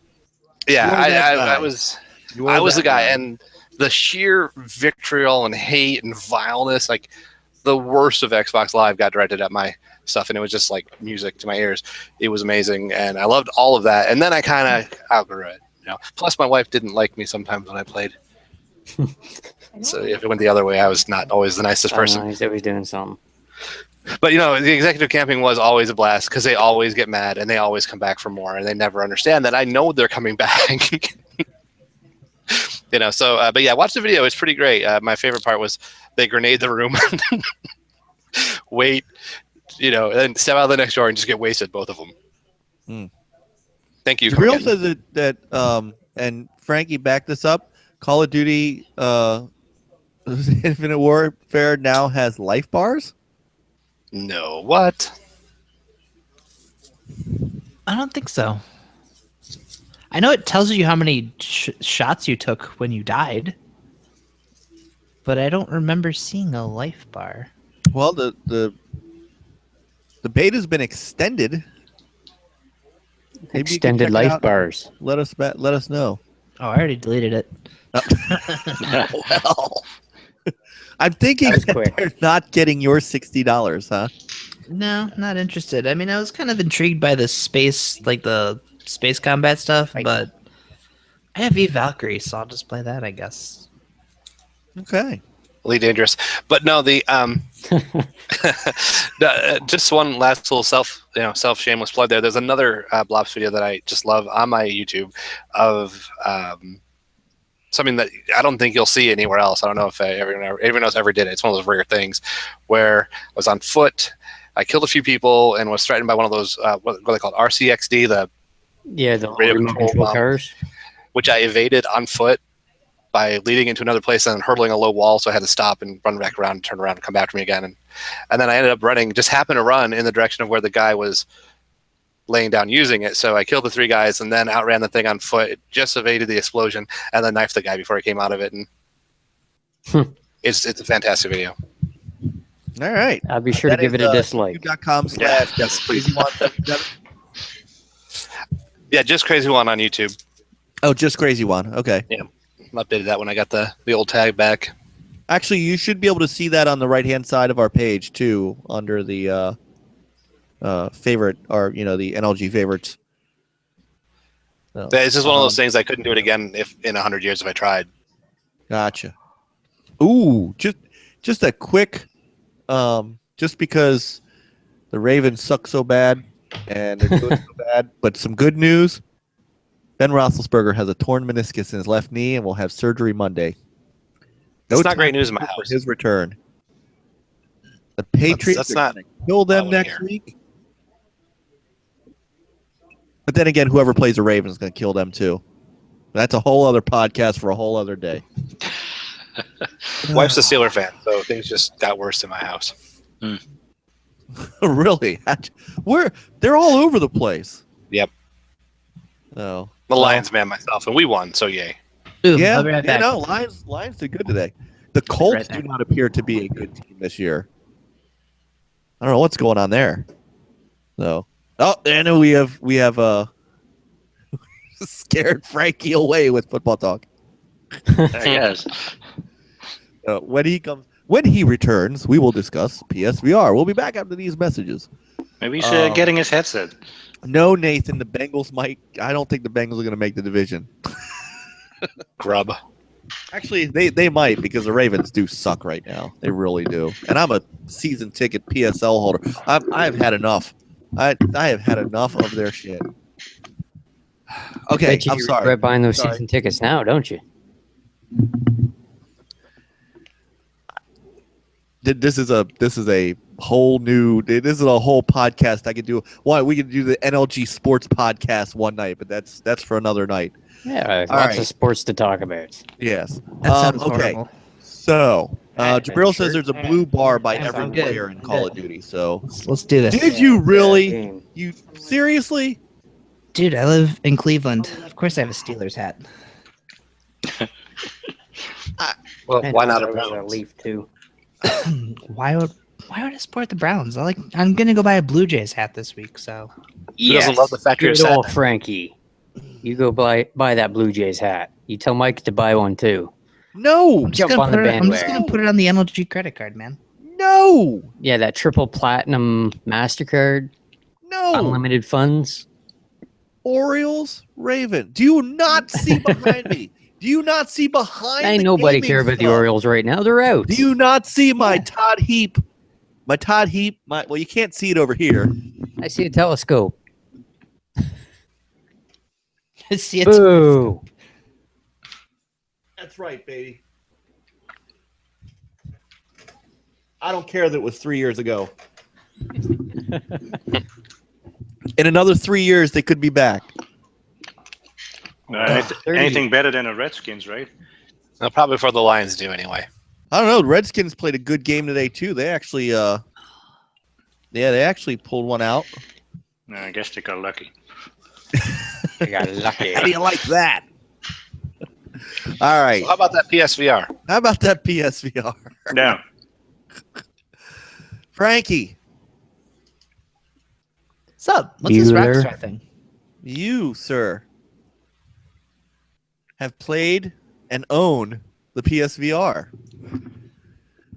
Yeah. I want to, but cannot afford it. So by default, you are the man. Mm-hmm. So, how was it? How is Still in it stores everywhere.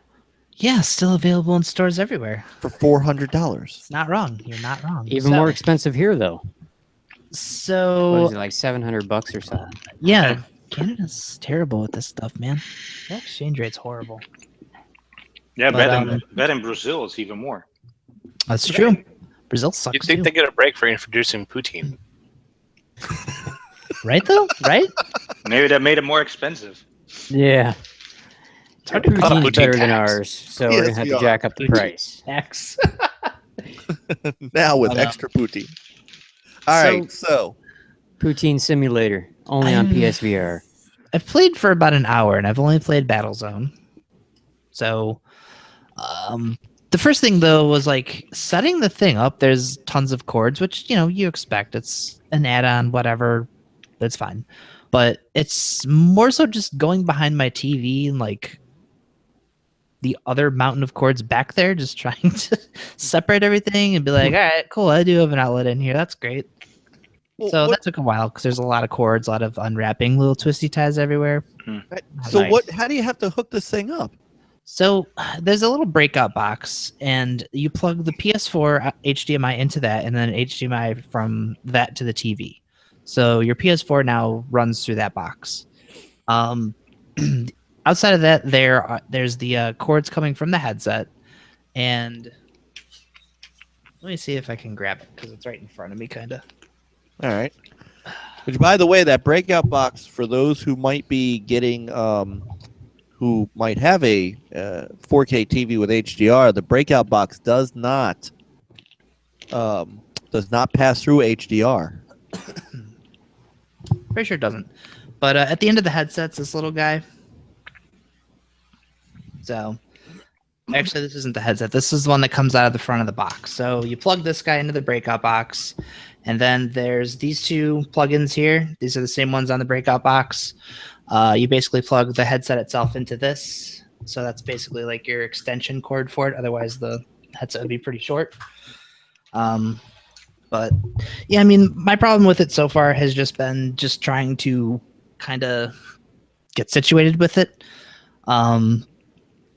Like that little box seems to keep getting caught on the corner of my chair, but also like I don't have like the TV is not centered to where I sit because I have another chair in here, and I mean I have the camera like angled over here, but I feel like the headset kept readjusting to like where the TV is placed, so that was kind of annoying trying to play Battlezone. So I was like sitting sideways, and I don't know, it was annoying a little bit, but that's just stuff I got to kind of figure out still. Like one of the first things I noticed though was that it actually does kind of track where you're sitting in like relation to the camera itself. So when we went to start the stream, Ben was saying like, "Oh, I can't read anything. I don't know, like I don't see anything on here. It's all so tiny. I don't know how you're seeing this stuff." So like I was sitting in my chair just kind of like moving around, and I was like, "Oh, well, move up closer to the TV because I think like this stuff is like moving with where you are in relation to it." And it's like, "Oh yeah, there it is." So that was interesting to kind of figure out. So like looking around the thing, like you can lean in and look at stuff. Like it's kind of cool. But as far as playing it, like I didn't have any problems. I played for about an hour with them, and like the headset like is comfortable. It doesn't. There's no problems with it whatsoever. At least for me, like I put it on. Like the band actually stretches. So once you put that on, there's like a little dial on the back that you can tighten it with. So you don't want to go too tight, just kind of, a little snug, just so it's there, not sliding around. But yeah, I mean, the Battlezone plays great. I was actually kind of surprised because it has some elements from XCOM in it a little bit. So essentially, like you have this map and you're trying to get to this volcano, and you have like a nemesis that's hunting you down at some point. And after every single like chapter you complete in this campaign, like the enemy forces grow stronger. So, like, as you're progressing through this, like, your nemesis starts tracking you down. Like, they continue to get stronger. You get more waves of enemies. So, that game's a lot deeper than I thought it was. It's like, just be a tank shooting game. But there's actually some strategy to, getting around the map and getting to different areas, getting to supply drops and all that stuff. So, that was pretty cool. There's like a built-in microphone for it. So, like, you can't use if I have a USB mic and I can't plug that in to use while I'm using the headset. So that's a little bit annoying, but the mic audio that the headset picks up is actually pretty clear. So I suppose I don't need one, but also the headset that I have that I could use doesn't fit over the PSVR headset, so I gotta probably just use my podcast headphones. So it doesn't have built-in sound? What do you mean? The headset? No, it doesn't have like built-in headphones or anything. Like there's on the little. When you go to turn it on, there's like a little like power control thing, like kind of like the old headsets have. So there's like a volume on it, and then you plug your headphones into that. So it came with a pair of earbuds, but I don't like earbuds, so I gave those to Jen. So what? This is how you get to being one of the kind of the, and I don't say budget in a bad way. This is how you get to be the more economical choice. My question would be, when you were talking about fitting it, have you tried any other headsets, and how does it compare for fitting? Because I've heard, and I would believe, being Sony, that it's ergonomically superior to fitting and wearing the other competitors, the Vive and the Rift. I don't personally know because I don't know anyone who owns a Rift or a Vive, but the people I've talked to have said that, like in comparison to those two, like the Rift, I think the Vive too, but the Vive attaches more like a ski mask, whereas the Rift is kind of like a Velcro fitting. So like they're worried like over time, like as you play that more and more, like the Velcro is going to wear out. It's the same with the Vive, but the PlayStation one seems to, I suppose, be like the best fitting one. Because like if you have, like I had Jen try it on because she has glasses and she has kind of a bigger head, so.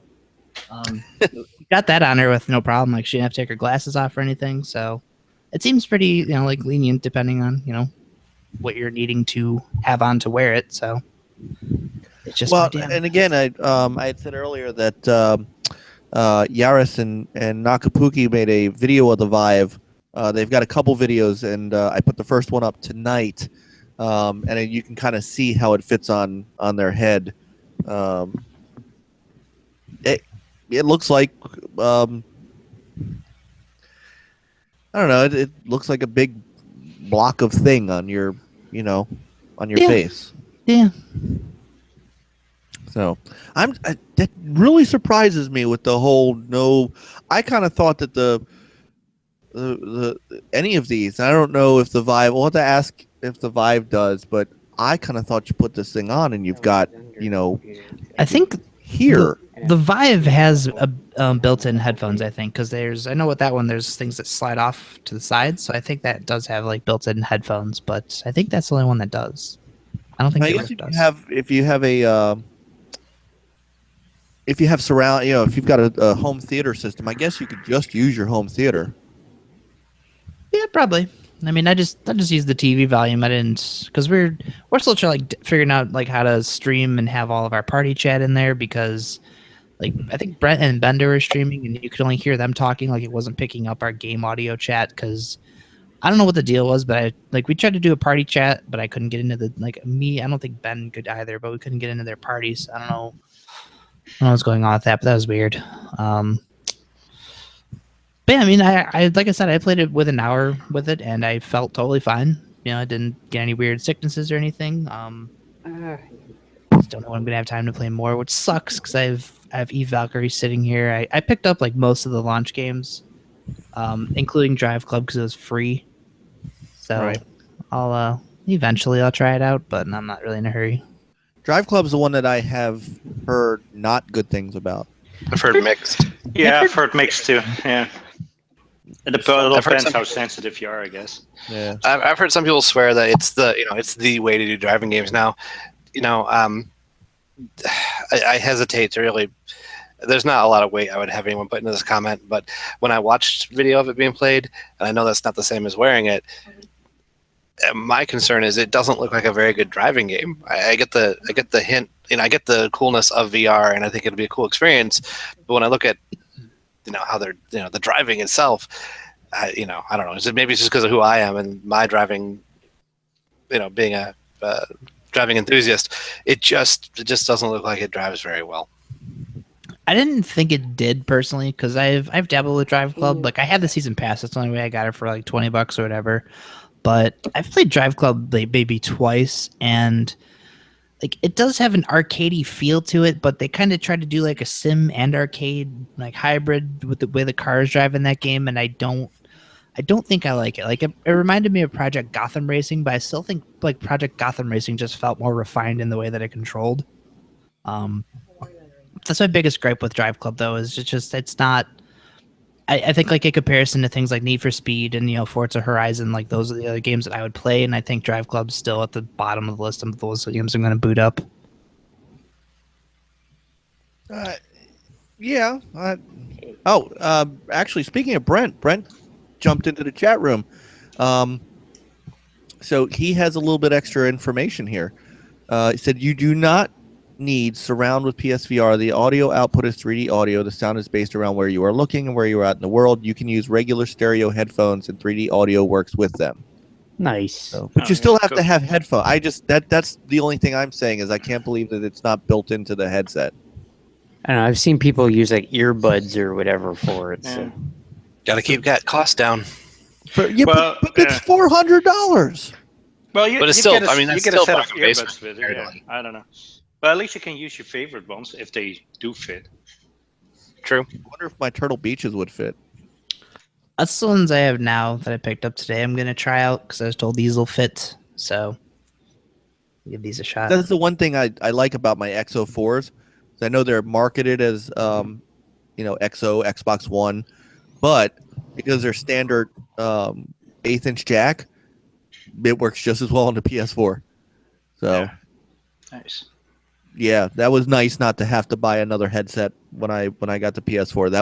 That actually was really nice. And nice. And they're not the greatest headsets in the world. They were only $70 or $79 when I bought them. They're not the greatest headset in the world, but they're comfortable. And so, I liked them. Yeah. Hey, Frankie, I have one question about the. Is there any screen door effect that you noticed? And when you're playing, if there's screen door effect, once you start playing, do you still notice it, or it's kind of?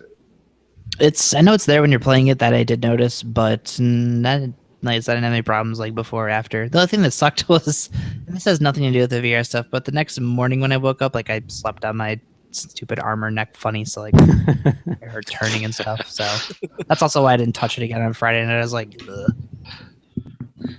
ugh. But yeah, that is a thing.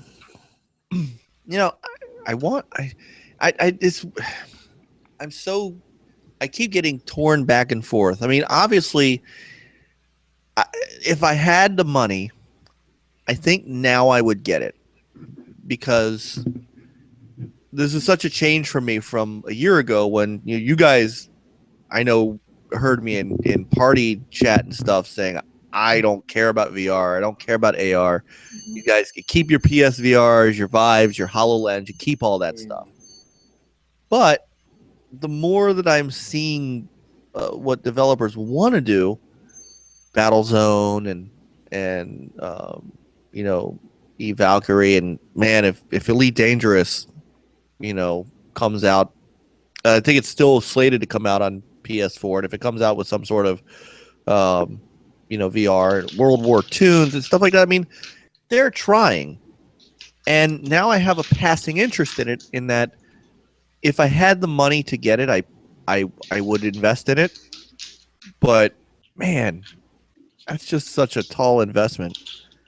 So, if anybody's got a friend of a friend, A friend of a friend of at a this friend. point, at this point, if you're watching this and you have it and you don't like it and you want to get rid of it and you can make me a good deal on it, send me a message. DM me at as you see my Twitter down in the lower right hand side there.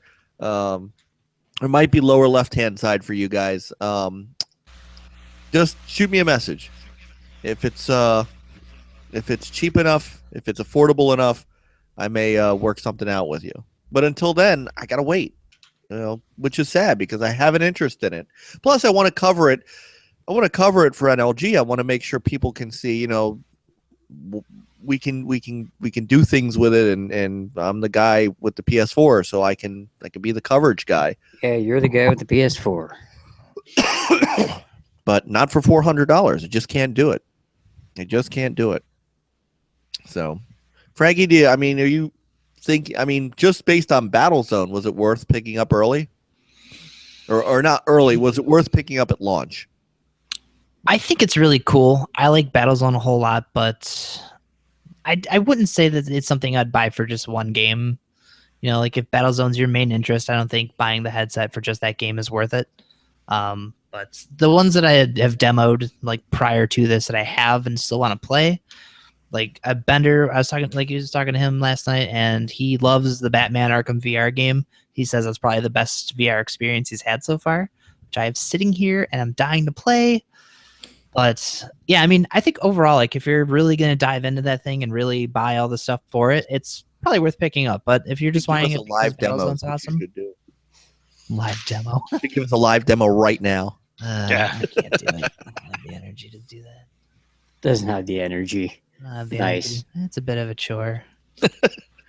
That kind of sucks. If it's a chore to set up, It's not that it's a chore to set up necessarily because it's there. Like it's already done. I just don't feel like getting up now that I'm sitting down. okay. I don't complain about the setup on the PSVR because I'm the guy who'd break out the Steel Battalion controller to play that game. That's fair. True. I used to be the guy that used to break out the wheel to play racing games. Never really did that with the console. I did that with PC, but in console I've always been a stick guy. So, by the way, we want to wave hi to once again to Mrs. Madzu, who is hanging out with us. He's hanging out with Jason there. Yeah, Oh, she's she in the was. kitchen right now. She was. I don't know. She's checking on more goodies. She's been baking. Oh, Freshly she baked making? cookies. that's Nice. baked cookies. So we don't get. People saying Do we hi. also get to say hi to Madzu's cat? Oh, there she is. A squidgy. Squeegee the cat.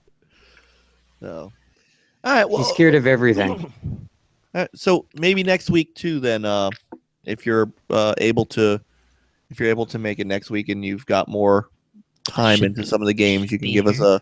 another report. Yeah. Yes, yeah, I'm intrigued. Riggs has my attention. Riggs is one that has my attention. Not so much the 100-foot robot golf that looks hokey. Even I'm sorry, that looks hokey even non VR. Valkyrie has my Yeah, attention. That Until Dawn shooter one, that looked pretty cool. Yeah, that looks pretty cool. A lot of people seem to like that one. What else was there? Obviously the Resident Evil 7 demo. Yeah, Resident Evil. Not so much the Lara Croft. I've heard bad things about that. The No fun Drive just Club, exploring a house anyway. maybe Drive Club, but there are 2 or 3 of those games that I would definitely be interested in playing. To be honest, because I have Battlefront, the X-wing level has my attention. I'm looking forward to that. That's going to be pretty cool if they pull that off. Yeah, I could Hopefully see they that. pull that off. So just the immersion part, it's Super Cooper said it, in the chat room. It doesn't work well on YouTube or Twitch, and to be fair, if you watch the Vive video, it's not about showing the 3D effects, but you could see Yaris and Nakapuki. You could see them from one of the cameras on the Vive, and from the headset itself. There's a camera on the headset that's facing out. It's more about watching their reactions and stuff. Mm-hmm. So we don't get to see that on YouTube. So even just playing Battlezone, the immersion, does it really feel like you are there? Yes, that's the one thing that really sold me on it, actually. Because like you, I was really skeptical about VR at first until I actually tried it. But Battlezone and Valkyrie both kind of give you that same sense. Like when you put on the headset for Battlezone, like you're in your tank, you can look around it. Like all like the displays are all around you. Like they incorporate your like your upgrades are all like screens in the tank. So like those are cool. Like you like hit them on the controller, it like pulls them up towards you. Like it's really cool. But like even just like the sense of looking around you, like look next to you, and like Brent and like them are driving around you. It's ridiculously cool. Valkyrie even more so. Have you played Elite Dangerous much, Frankie? No. That's what you were talking about. Sounds very much like that. I think you'd love that in VR because the cockpits in Elite Dangerous are mostly virtual. Like your heads-up display, on the dashboard, if you will, is a 3-dimensional kind of display. And if you want to see a certain readout, you would do that with the controller, or with a VR headset, you turn your head, and then it pops up in that space next to you, like a Minority Report type screen. It's pretty slick. I'd love to see that in VR. Yeah, I think Elite Dangerous like has a VR for the Rift. Yeah, I know that, and Project Cars both also have VR like support on PC. Oh right. So yeah, that'd be neat. That's what I'm waiting for with the Scorpio. Actually, is I really want them to get Rift support, just because like there's a handful of games on the Rift that I really want to get. Elite Dangerous is actually on that list too, because that's a game that I want to get into, but it sounds like it's there's a pretty steep learning curve to it. Is that probably right? It's not noob friendly. There's a lot to know. There's a lot of learning how to just do the things you want to do, like operate the galaxy map and set waypoints and flight paths and the different options there and such. And the physics of flying can get kind of tricky for new people who don't know. Like the biggest thing you can tell any new player of that game is the 7-second rule, which is when you're trying to approach a planet or a station, you want to keep a steady speed until you hit about 7 seconds out, and then decelerate to about 75% throttle. And the way the physics in the game work, the type of drive thematically they explain it, as you approach a big mass, you decelerate. So that natural deceleration started with the 75% throttle setting will let you coast all the way there nice and easy. If you don't, it's very, very easy, and it frustrates a lot of people to fly right past your target, and then again and again. If you try to fly it down not at like a constant 7 seconds, you'll fly past it. It's a little bit tricky, and I think it throws a lot of new players off. But once you get the hang of that, its flight is very simple in the game, and it's there's just all kinds of things you can do. So yeah, I totally recommend that game. I've got 700 plus hours in it. Nice. That's the thing. I know a lot of people who do play it, like that's one that a lot of people stick with. So, but that's always sounded really cool to me, and that's one I've been meaning to get into. I just haven't yet, just because Well, if you do, and if you do that on Xbox and you want a wingman, hit me up. We'll do. I'll we'll do a little tour. Good. Nice. That and I have Everspace too. I'm also waiting on at some point. I have that sometime soon. Hopefully before. I'll have some time before the move, or maybe after I get set up in the new place, I'll have another video out for that. It's good. You like that It's one? got. I do actually. It's kind of that spot between, say, a No Man's Sky and an Elite, which I put on opposite ends of the spectrum, because No Man's Sky is not really a sim at all, and Elite is very sim. But it's procedurally generated in a sense, and it's basically like a gauntlet. And you start out and you move through these sectors and you learn and advance your craft, and there's crafting and there's that whole procedural randomness to it, which is kind of cool, very pretty.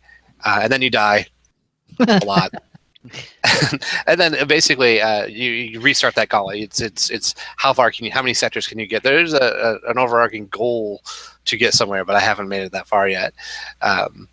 My first video is up for the NLG page, which is basically just me going in blind and getting my butt kicked a lot, but it's worth looking at if you've never seen anything about it. Cool. I'll have to check that out. And we definitely I want to recommend it. We definitely want to thank the devs for getting that for us into the early access. That was very nice of the game preview. Yes. Yeah, definitely want to get another one out nice. for them. I totally feel obligated. I definitely want to get some more in-depth look at it for people, because there's a lot more mechanics in it than I got into in my first look when I went in blind and just had some fun with it. But it actually has a lot of customization and advancement options and crafting, and I definitely want to give our subscribers a better look at it than I did the first time. Cool. Now we know you're in the middle of a move, so Brownie. do. Stop it, you. Stop it. You're not Still you're not warm, fair, too. Mr. Mazu. Not fair. That's foul play. It's Elevator fair. didn't happen. You got a Dreamcast sitting behind you. It's all fair. My Dreamcast doesn't produce brownies. Virtual brownies. There you go. Maybe Frankie gets them in VR. VR brownies. VR brownies. So. All right. So Tastes like hard plastic. one more very quick thing. Not a ton to talk about here, but obviously Microsoft is continuing to gain some momentum with their Xbox One S, and seems like they've had another pretty good month, and which is good because between that and between the PSVR, which of course there's going to be more on the shelf, but I'm going to assume that it is probably done pretty well at launch. And next month we have the PS Pro. Console sales should be pretty solid going into this holiday season, and that's a good thing for the industry. It is. You want heavy holiday sales because that floor is going to drop out in January, February. So, and then of course in February, March you start getting games for your new system. So, a very good showing again by the Xbox One S. Seems to me, what's really funny is, for me, you know how I always call all of these consoles the Scorpio and the Pro and all this the apology consoles? Yes. No, I never heard you say that ever. Is it me, or does the S feel like the ultimate one that actually is working? And not even like in power thing. It's more like this one has little subtle things, like you can sit it upright, which was always a weird thing to complain about for me. But Because we had it apparently on that the was- 360. That's why. apparently that's a big deal to people, not being able to be vertical with it. And people were always told not to do that because that's how you get the disc burn. Right. But it was like this big thing that the PS4 could do it, and the PS3 could do it, and the Xbox 360 could do it, but the Xbox One couldn't, and therefore F Microsoft, and we're not buying your console. Yeah. just weird. And the power Pick brick. up your Don't forget fork the And power the there. brick. power brick. Your Right. Yeah. So, fork and so pitchforks. right. So Yeah. no power brick up on its Can't side, speak tonight. smaller. Which again, I get it. I don't get it. I don't understand the whole, oh my god, it looks like a VCR. So what? So what? So what? Apparently, you look at it while you're gaming. Yeah. And the price It's point, not like you're looking at your TV or anything. and the price point is mass market, at $299, and or $349 if you get the 1 terabyte, and so on and so forth. But But it doesn't seems come like, with brownies. it seems like they've this is kind of the ultimate. This isn't just a slimmer vision. They've actually added some things to it, and they're kind of like, okay, we're relaunching the product, and it's working. Yeah. It's actually working. It is interesting that it seems to have shaken off. Like you say Xbox One, and there's an instant reaction, and the Xbox One S doesn't get it to the same degree. It's shaken off a large degree of that. And I think it's been a good momentum period for Microsoft because of the fact that they've got a value priced product that is a good value. They've got a lineup of games going into this holiday that are good looking, well reviewed games. And I think that, and people will scream, that I'm a conspiracy theorist, whatever, but I think that it's a big thing that media types are more accepting of the Xbox One. They're like, oh, okay, this is kind of nice. And the review scores come up at the same time. And I don't think that's coincidence. I don't think that there's any collusion or conspiracy. I think it's just a more likable console.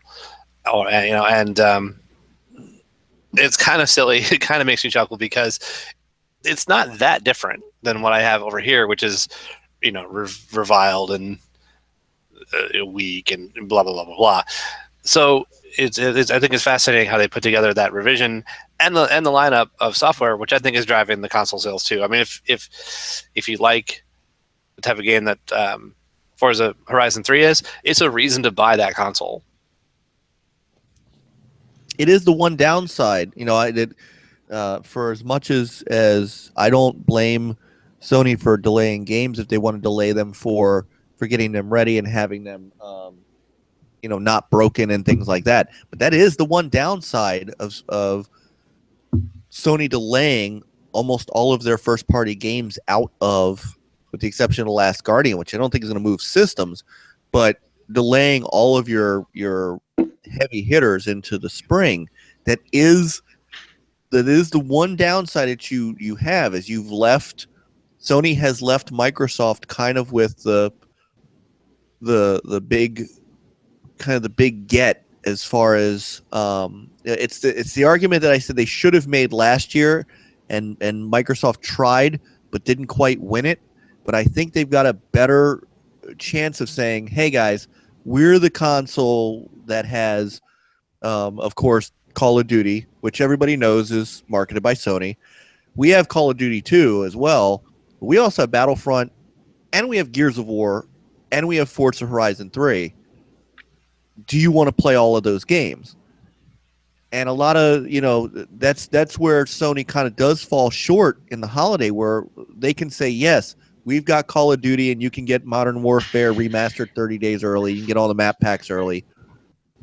Oh, and we have Last Guardian. Okay. But what else do you have? It's so funny. I had to chuckle at an article I saw. I think it was VG247 that had an article about how the newest trailer for The Last Guardian was, sparking nostalgia. And I just had to question how you can be nostalgic for a game it doesn't exist yet. It hasn't been out. It hasn't been released. How can you be nostalgic? The nostalgia is for Team Ico. It's for people who loved Shadow of the Colossus. That are waiting for that. It's more, it's like saying it's like asking for nostalgia from Sea of Thieves? From Hideo Kojima. It's that's what they're talking about when they're talking about nostalgia.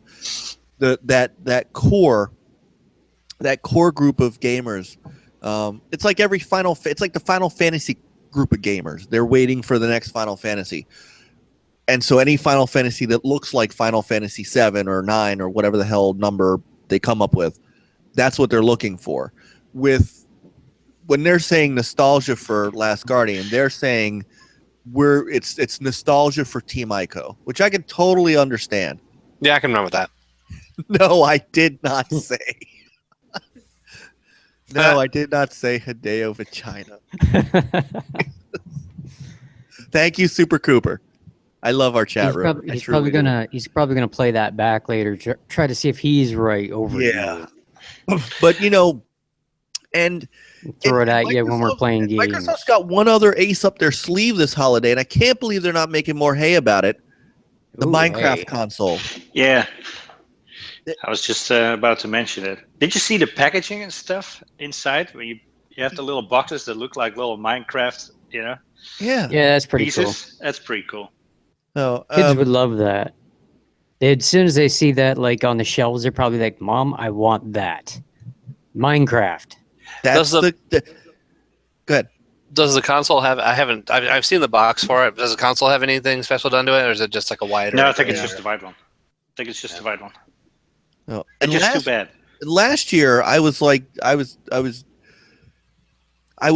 screaming from the mountaintop, Minecraft bundle, and they came out with a Walmart only Lego movie bundle. And I'm like, no, Yeah. Yeah, that's kind of weak. Well, maybe they were waiting for the S. no. Sure, I guess, but I guess. Frankie, have you seen a lot of movement on the Minecraft bundle? Yeah, people love that one, especially like I said, like you mentioned, like kids come in like all Minecraft this, Minecraft that. Like this system has Minecraft now, so Mom said we can get one. So And at $2.99, I mean, how do you They know how to market towards kids. That's for sure. Yeah. So that's where this year I think they've got a very solid footing. Now, I say that, but the PS Pro is coming out next month, and Right. I expect that with the core PlayStation audience that are looking for that, that we're sorry, console, that this, we really meant to do this. I think they're gonna, even though I think that one or the other has to give between PSVR and PS Pro, I still think the PS Pro is going to do quite well next month. It'll do better than the VR. It'll fly off the shelves. I mean, how can it not? Yep. No. The only thing we don't know what it's priced, right? Yeah, Or we do. Yeah, it's like Okay, it's $100 yeah, more Apple, than yeah. the Slim or something. That's right. I'm getting all It's like Alzheimer again. $3.99. Yeah, I It's- believe You're it was getting the 399. NX, which we don't know anything about. it's 100 more, which we discussed about when we talked about the price of the Slim, which may have been smart to keep it close to the price of the. $3.99. Yeah. Right. Yeah, Yeah, $4.99 here though. that's right. Yeah, no, it's price smart, so it'll move. Go ahead, Frankie. Look like you want to say something. He's deep in thought, who? and it's gone. Me? We're talking me? No, I think it's it'll okay. move more than Frankie, No, Frankie the looks other like he wants Frankie. to. You look like you got a thought on you. Oh, no, I was just gonna say like when like this is the thing that I thought Microsoft did stupidly was when they announced the Slim and the Scorpio on the same show. It's like, come on, like you announced your Slim and then the next best thing. Sony did the same thing, but then they're like, yeah, the Slim's coming out, and then a month later the better one's coming out. It's like, why? What are you doing? Well, I think in the case of Microsoft, they had to do it that way. I don't think if Microsoft was going to bring out the Scorpio 1 year later, they could have gotten away with not mentioning it at all until that next year. Or who were doing it this year, because those Xbox One sales would all of a sudden be sandbagged. All of a sudden it'd be, well, Microsoft didn't tell us they had this coming because they wanted to trick us into buying this. The media would be all over that. Yeah, I tend to agree with you. Yeah. I would be like, I think- would buy an I think S and then all of a sudden like, dang, Scorpio. Right, I if- can't, now I can't afford Yeah, that if- one. I'm Or at gonna least, remortgage my house to get this one now. Yeah, I wouldn't get Yep, spousal approval. Yeah, for me, Well, it makes perfect sense to do it. It's the only you have to do it, or else you're sandbagging. Yeah. Well, I'll be sandbagging then because, again, I'm happy with what I got. Like I don't have a 4K TV either, so does a little bit of extra foliage and lighting really make a difference for me? Oh in a my god, game? yes. If it gives you stable frame rates, then yeah. Yeah, but Well, yeah, indeed. Okay, how many games honestly don't have a stable frame rate if we're not watching Digital Foundry videos? Oh, I'm quite Well, sure. we don't watch. I'm quite don't watch sure Digital that Foundry videos. somewhere in that Even if that- Battlefield War. even if that dashboard is a little bit speedier, you know, Yeah, more horsepower. I'm quite sure that I somewhere like in that saving those Battlefield 1 0.7 seconds campaign. on the dashboard. Come on. Yeah. Hey, I'm Somewhere- not watching Digital Foundry videos. I'm watching NX Gamer videos just to put in a plug for a guy who I think does good work. I don't know. I'm sure somewhere in the Battlefield 1 video, in the Battlefield 1 game, I'm sure somewhere while I was playing, the frame rate dropped to 55. But You mean like 59? 59, right. Unplayable. Unplayable. Right, man. unplayable. It can't even hold. I mean, come on. It struggles. Struggles. Struggles, right. These damn consoles, too. Yeah. So, I mean, I don't see that. I don't understand it. I don't. That doesn't. If a game goes from 60 frames per second to 30 in a jolt, okay, I get it. But so the Pro doesn't do anything for me as far as that goes. But then you can say I got a pro version. So I Hold still it up in your hand, raise it above your head. the more I think about the and I kind of alluded, we talked about this for a hair earlier in the podcast, but I still am wondering how much of an effect the not having a 4K Blu-ray player is going to have. And I know there are people, you know, and Jabril, if he's still there, he's one of them. He's like, well, you know, Sony doesn't have it for a reason, and it's not that important when you have 4K streaming. But you know, I was thinking of, and Frankie's a good example. Frankie, you're always talking about caps. You know, how much does that play into 4K streaming? And if people are having that much of an issue, how much are they going to go back to disc because they need to? It's like the other thing, though, is the people who care that deeply about quality, you're not going to get, like, still, even streaming, like, you're still going to get better quality right off of the disc. Always. You know what I mean? Like, not even just the bandwidth cap alone, but just, like, streaming-wise, Yeah, getting It's that buffer wheel, or you see it pixelate or whatever. yeah. You know, like, it's... Or you're gonna just the get bit quality rate won't be as boost. good. Yeah, right. exactly. Here's the thing: the PlayStation Pro not having a disc, I don't personally think is a big deal because it's not targeted. I think it's directly targeted at the guys who are, you know, they want to have those lock frame rates. They care most about gaming. They don't care about watching media, or the guys who just, you know, have that on their TV already or whatever. They just want the game system, and it keeps the price at that smart 400. They need that to be 400, being significantly underpowered compared to the Scorpio, which is coming out 1 year later. So they want to, they're going to need that price advantage, and I appreciate too, because it might keep the price of my Scorpio from being too high. Maybe, but I would think that the Scorpio is going to have a 4K Blu-ray player in it, I'd expect it. especially if the S has one. Oh yeah. You know? And how many people are buying the S as a media player? I mean, Sure, there's a few out there anyway. no.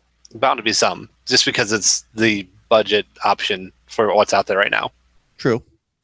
So, but again, I'm not getting an S, I'm not getting a Pro, and I'm not getting a Scorpio.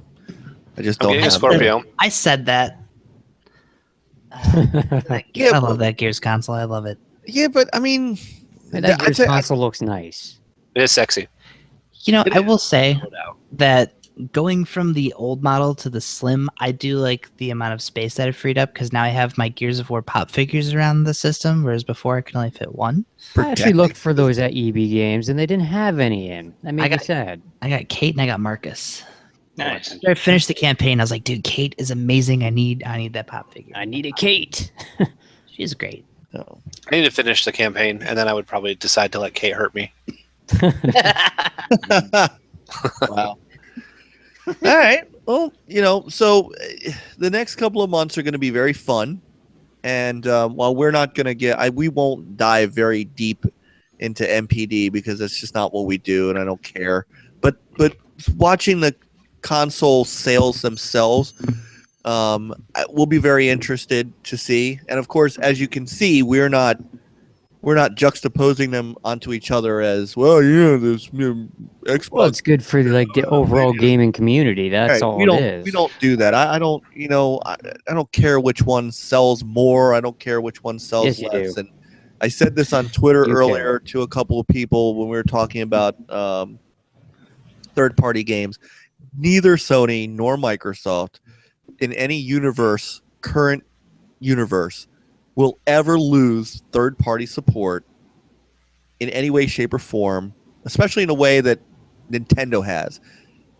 When it comes to, and I'm not talking about, Japanese games are going to be mostly PS4 exclusives. The stuff that comes out of Namco Bandai and those kind of things, are typically going to be PS4 games, and they've always been Sony games. Microsoft hasn't gotten a lot of those anyway.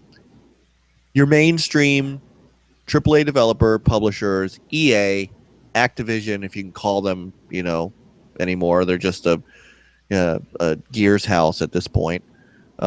Gears and Destiny house. Does Activision make any other games at this point? Oh, you mean Call of Duty and Destiny House? That's Right. Yeah. Like, what do you mean? They don't know Gears. Yeah, when I Remember heard when- Gears, I got remember kind of when confused. Activision- It's like, did I miss a part of this conversation? Yeah. What? Yeah. Remember when Activision was like had such a diverse catalog of It games? does. Yeah. Call of Duty, Games Call of like Duty, Call of No, Duty, no, Call of no, Duty, no. Destiny. At one You point, mean like Prototype and Singularity? Dude, I love those games. Prototype, Singularity, they had the Spider-Man license, they had the Bond license for a while, they had Tony Hawk, which turned into a joke. Mike's Game of the Year, by the way. They had a lot, and they had like Dave Mira. I mean, they had all kinds of licenses, and they had all kinds of. I mean, they were a huge publisher. They had id Software. They were the publishers. Doom, or I mean, they had were Wolfenstein. huge. They were Yeah. huge, and now it's Call of Duty and Destiny.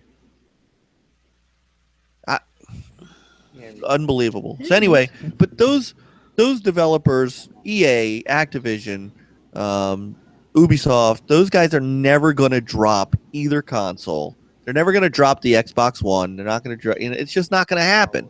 There's even if the PS4 doubles software sales, there's still a bottom line involved. And 2K and Rockstar and all these guys, there's too much of a bottom line that either console brings in that's going to keep them from making exclusive games. No, I think you're right about all of that. I do think that it does come into play for some of the smaller developers, who are gonna, do they take the time to make that game on a platform that won't, maybe have the same kind of sales because of install base. When you look at something like The Witness, I haven't gotten it yet. I'd still like to get that because I think it's the type of game my wife would like too. And I guess I have to thank the PC gamers that were pirating it and convinced Jonathan Blow he wanted my money. But a lot of those small developers may be affected that way. So you may lose out somewhere that way without the sales. My thing about the sales is, it's it can be kind of fun to rib or whatever, and it's worth knowing. I mean, it's not bad. Wanting to know isn't bad, but using it as a foil to talk down another gamer, to assert some kind of superior over another, it's just something that I just don't think should happen anymore. We could be better than that. Of course we can, and I like to think we are. Yeah, and it goes both ways because it's I remember being told. I can't remember what game it was. There's some game I was really digging at the time, and I'm like, I had this game and this game, and I'm really enjoying having my Xbox, I said. And someone was like, yeah, well, you're still losing. I'm still losing. That doesn't affect your game enjoyment. Yeah. I don't know. Right, If you but, like the you game, know- you like the game. It doesn't matter if you're on a losing console. I always Right. like to ask those And people it's- if they can hold up their trophy of winning. Right. Or their check or whatever. Yeah. Yeah. Go But then cash it's just that bad the other way around. You know, when it turns around, you get the Xbox guys, and I love my Xbox guys out there who I have 900 followers on Twitter. Like, what the? I don't even understand how that happened. Aside from all the, porn bots, by the way. except for all the porn girls, check. right? Those are the best But accounts. They I love my retweet followers. all your stuff. Yep, I love my followers. They're all great. But sometimes some of them can get a little carried away with the Xbox One, yay, suck it, blah, blah, blah, you know? I mean, it's cool. It's nice to see the momentum. I like to see that the work, and it's been a lot of work that the people at Xbox have put into writing the ship. I like to see that they're getting some traction with that. But, you know, to then be like, oh, suck it, Sony fans, how do you feel now? Blah, blah, blah. I don't know. I'm over it like I'm over Call of Duty. Which is why if you go on our channel, all you see are gameplay videos. Because it's just not what we And do. podcasts. And Don't forget podcasts. about the podcasts. Just not what we do. It's not what we're about. And it's not, it's just not, That's not how our a gaming MO. channel should be. we Show games. I never, ever want to see anything fail. Because, Have you ever watched Fail Army? That's pretty funny. and I'll People tell fail you on stuff all the time. I'll tell you why. To be honest, I watched a good company close their doors in an instant. You guys remember Acclaim Entertainment? Oh, yeah. I do. Mhm. I had friends there. I used to go up during the old NLG website days. I used to go up there once a quarter. I was in their motion capture studio. I've watched developers, like I've watched them while they're coding. I had friends in the PR department. These are the guys that were able to get me, interviews with Jake the Snake Roberts and first looks at stuff that nobody else got. I got games, I got Red Disc games that are nobody else has a copy of. Well, as long as they weren't Blue Disc. Stop. But my point is that I talk to those guys weekly. I've had dinner with them, gone up. I've made friends there, and when they closed, it was in an instant. And literally, my PR rep friend called me while he was standing in front of the door, and he said, "Mike, you're not going to believe this. I walked up to the door to go into work, and there's a sign on the door that Acclaim is closed." And they all lost their jobs. Every single person that worked in that New York office, the big motion capture studio, all the coders, everybody lost their job.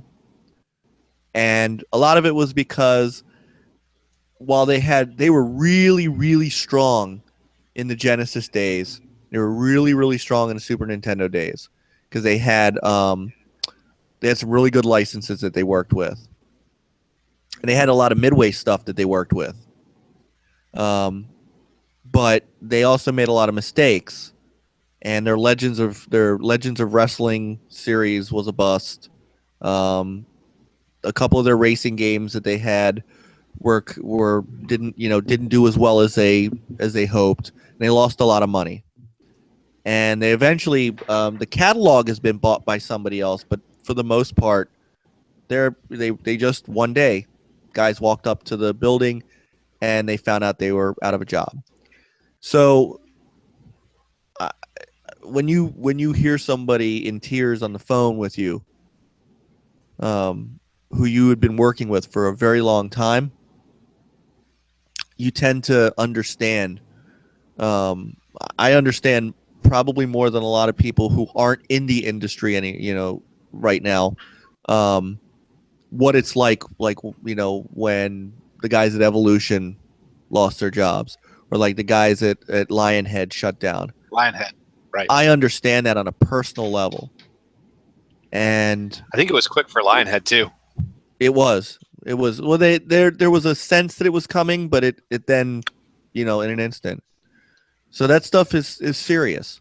So I have never and will never in my life want or desire for a product, a game, a console, a company, or anything like that to fail just because, I don't like it or because I don't think it's, for me. And of course, I invest in these just like everybody else. You can see what's behind me. I can't. It does bother me to see it.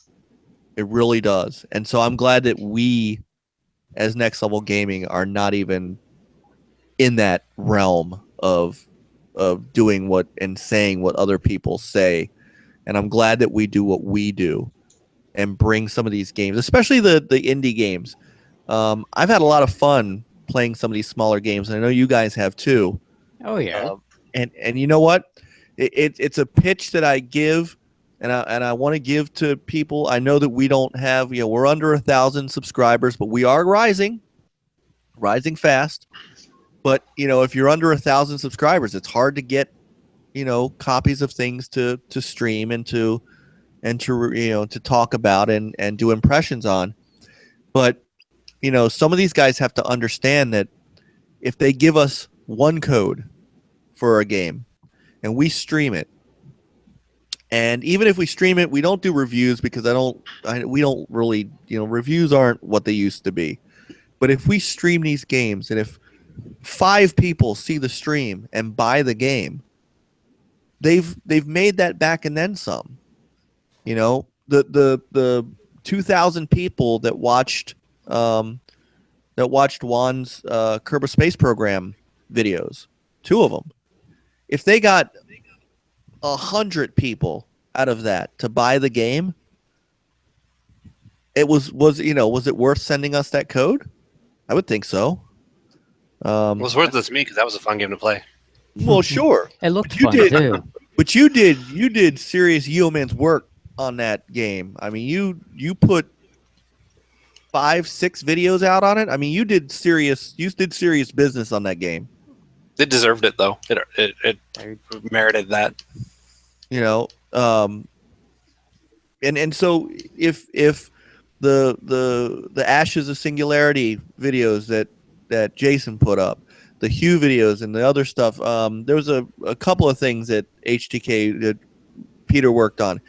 If anybody buys that stuff based on what we're doing, that's a boon for the developer. And if it's a good game, if it's not a good game, we'll say it. But I haven't had too many experiences with bad indie games yet. I really haven't. There's been a couple where, but for the most part, I think they've been good. And I think if we give them an outlet, to do, to show those games off, it's beneficial to us, of course, but it's beneficial to them too. No, I can't argue that. Along your lines of, not hoping for things to fail, I never really got what the F Konami movement that was out there, and I know a lot of that was, because they say the IPs are being mistreated, and also the whole Kojima situation. But I look at that and I just go, whatever. I've got a box over here just crammed with Konami memories that were great, and to just write it off and be like, yeah, we're done, and they're never going to get any better, or it never will. I think the gaming community on the internet hates too much. They love to have something to rail against, and it's definitely a different atmosphere now than it's ever been, and it kind of sucks. And it's why I also enjoy what Frankie, what you and Brent and Bender, you guys do. Short Pause does a lot of indie game stuff too. I mean, Brent's always throwing stuff. In fact, the reason I went after Jotun was because of Brent. I watched his videos and I'm like, I need to try that out too. Yeah. Actually, Ben makes it a point. Like every week, Thursday night he does an indie spotlight. streams in any game for an hour, and that's actually the same with me. Was he was streaming Jotun, and then like I know we got a review copy, and like and I didn't know anything about this game, so like Brent was talking about the soundtrack, and Ben was talking about how cool this game was, so I checked out his stream. I was watching your stream, and I was like, I don't know why I didn't buy this game when it came out. Like I didn't even like we talk about new releases every week, and I just didn't like. I don't know why, but I just passed that one by when it came out. But yeah, I picked it up. I picked up the soundtrack. I love the soundtrack. It's really good. But yeah, I mean, I agree with you too, Juan. Like I feel like people they need something to hate, and honestly, like a lot of the days I go on Twitter and that's all I see. I'm just like, all right, well, I'm good for the day. Like I don't, you know what I mean? Like this is a hobby for us. You know, this is supposed to be something that we enjoy, and I feel like we're at this weird point where people hating on stuff is like the popular thing, and I just don't get it. Well, I mean? yeah, and you look at things like there are, I don't want to name names, but there's YouTube channels, shows that are basically just that, just somebody's tearing down of this thing. You know, and it's their shtick, and it's become the popular thing. And I don't get it. Yeah, I just. That's like the only thing that I can say, and you know, just a. You know, the truth will get me in trouble, but I don't. You know, sometimes I don't care. You know, we struggle, to be honest, with subs. We're growing, and I like and you know the people that are in that chat room right now. You know, we love them, we truly do, because those are the guys that are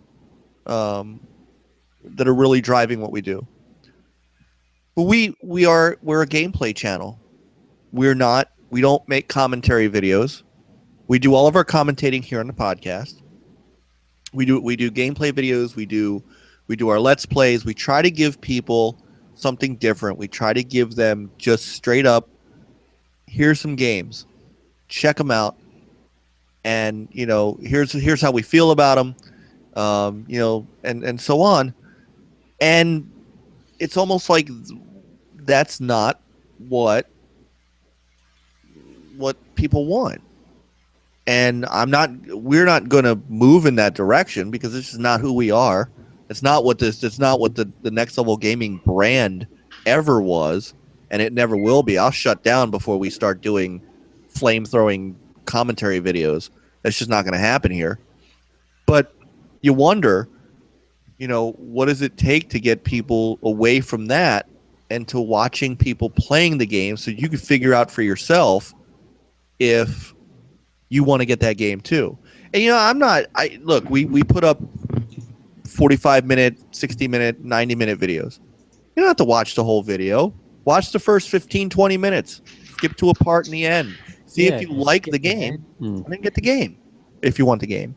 But that's what we do, and it just seems like that's not what these people really gravitate towards, and it just, that's the only thing that bothers me, is I feel like that's what they want, and that's, I don't know. I don't know. and I was gonna say, I'm happy if I don't draw in that crowd. I don't want that crowd either. But Frankie's the worst of them. Mm-hmm, it's true. Oh, Yaris might join us for a minute. Yeah, I just All right. that. I'm just telling him links in the Discord room.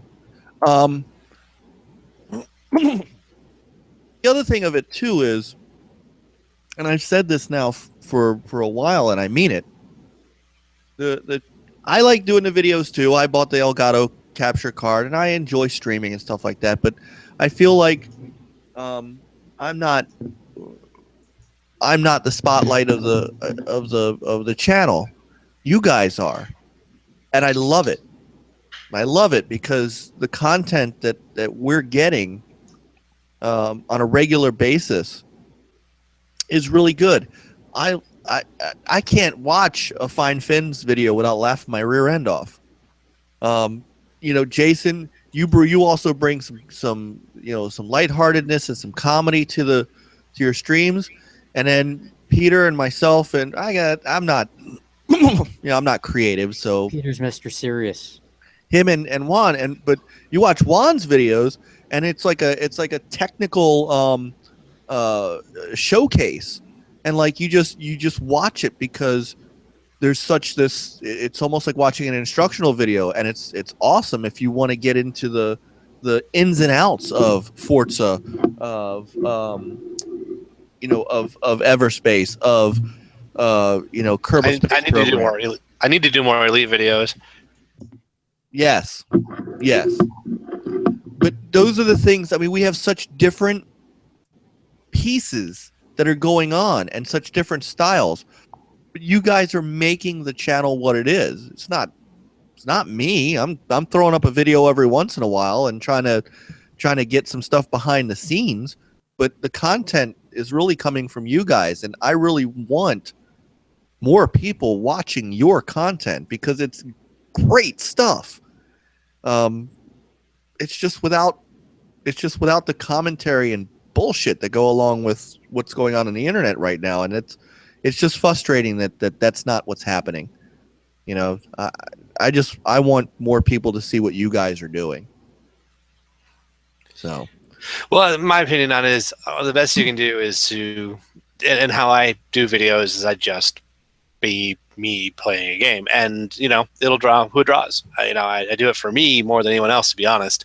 And anyone who wants to come and ride along, please, join in.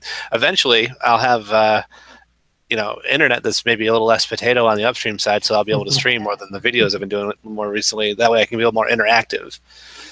But I haven't bothered really. My 10 megabits up should be fine for streaming, but it's not. I get all kinds of packet loss going out. So with the move going on, I didn't bother having anyone come out to mess with it because I don't want them climbing around my boxes. So that'll be something that'll have to happen after the move. But with any luck, I'll be back to doing actual streaming so that we can get some interactivity going on. yeah. Well, your videos more than anyone's get some serious activity. Like people ask you questions, like as if you're the developer. That's kind of cool.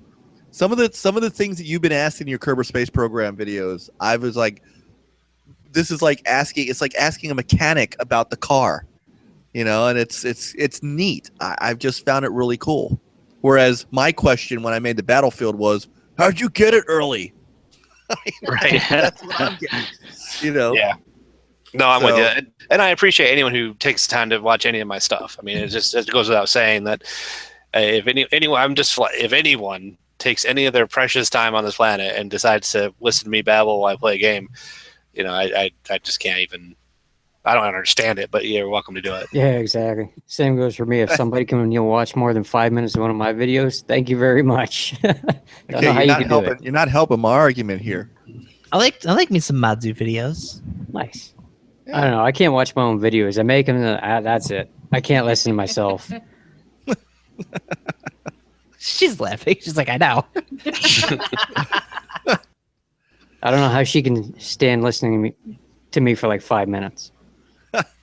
Ladies and gentlemen, it is an honor and privilege to have with us all the way from Finland.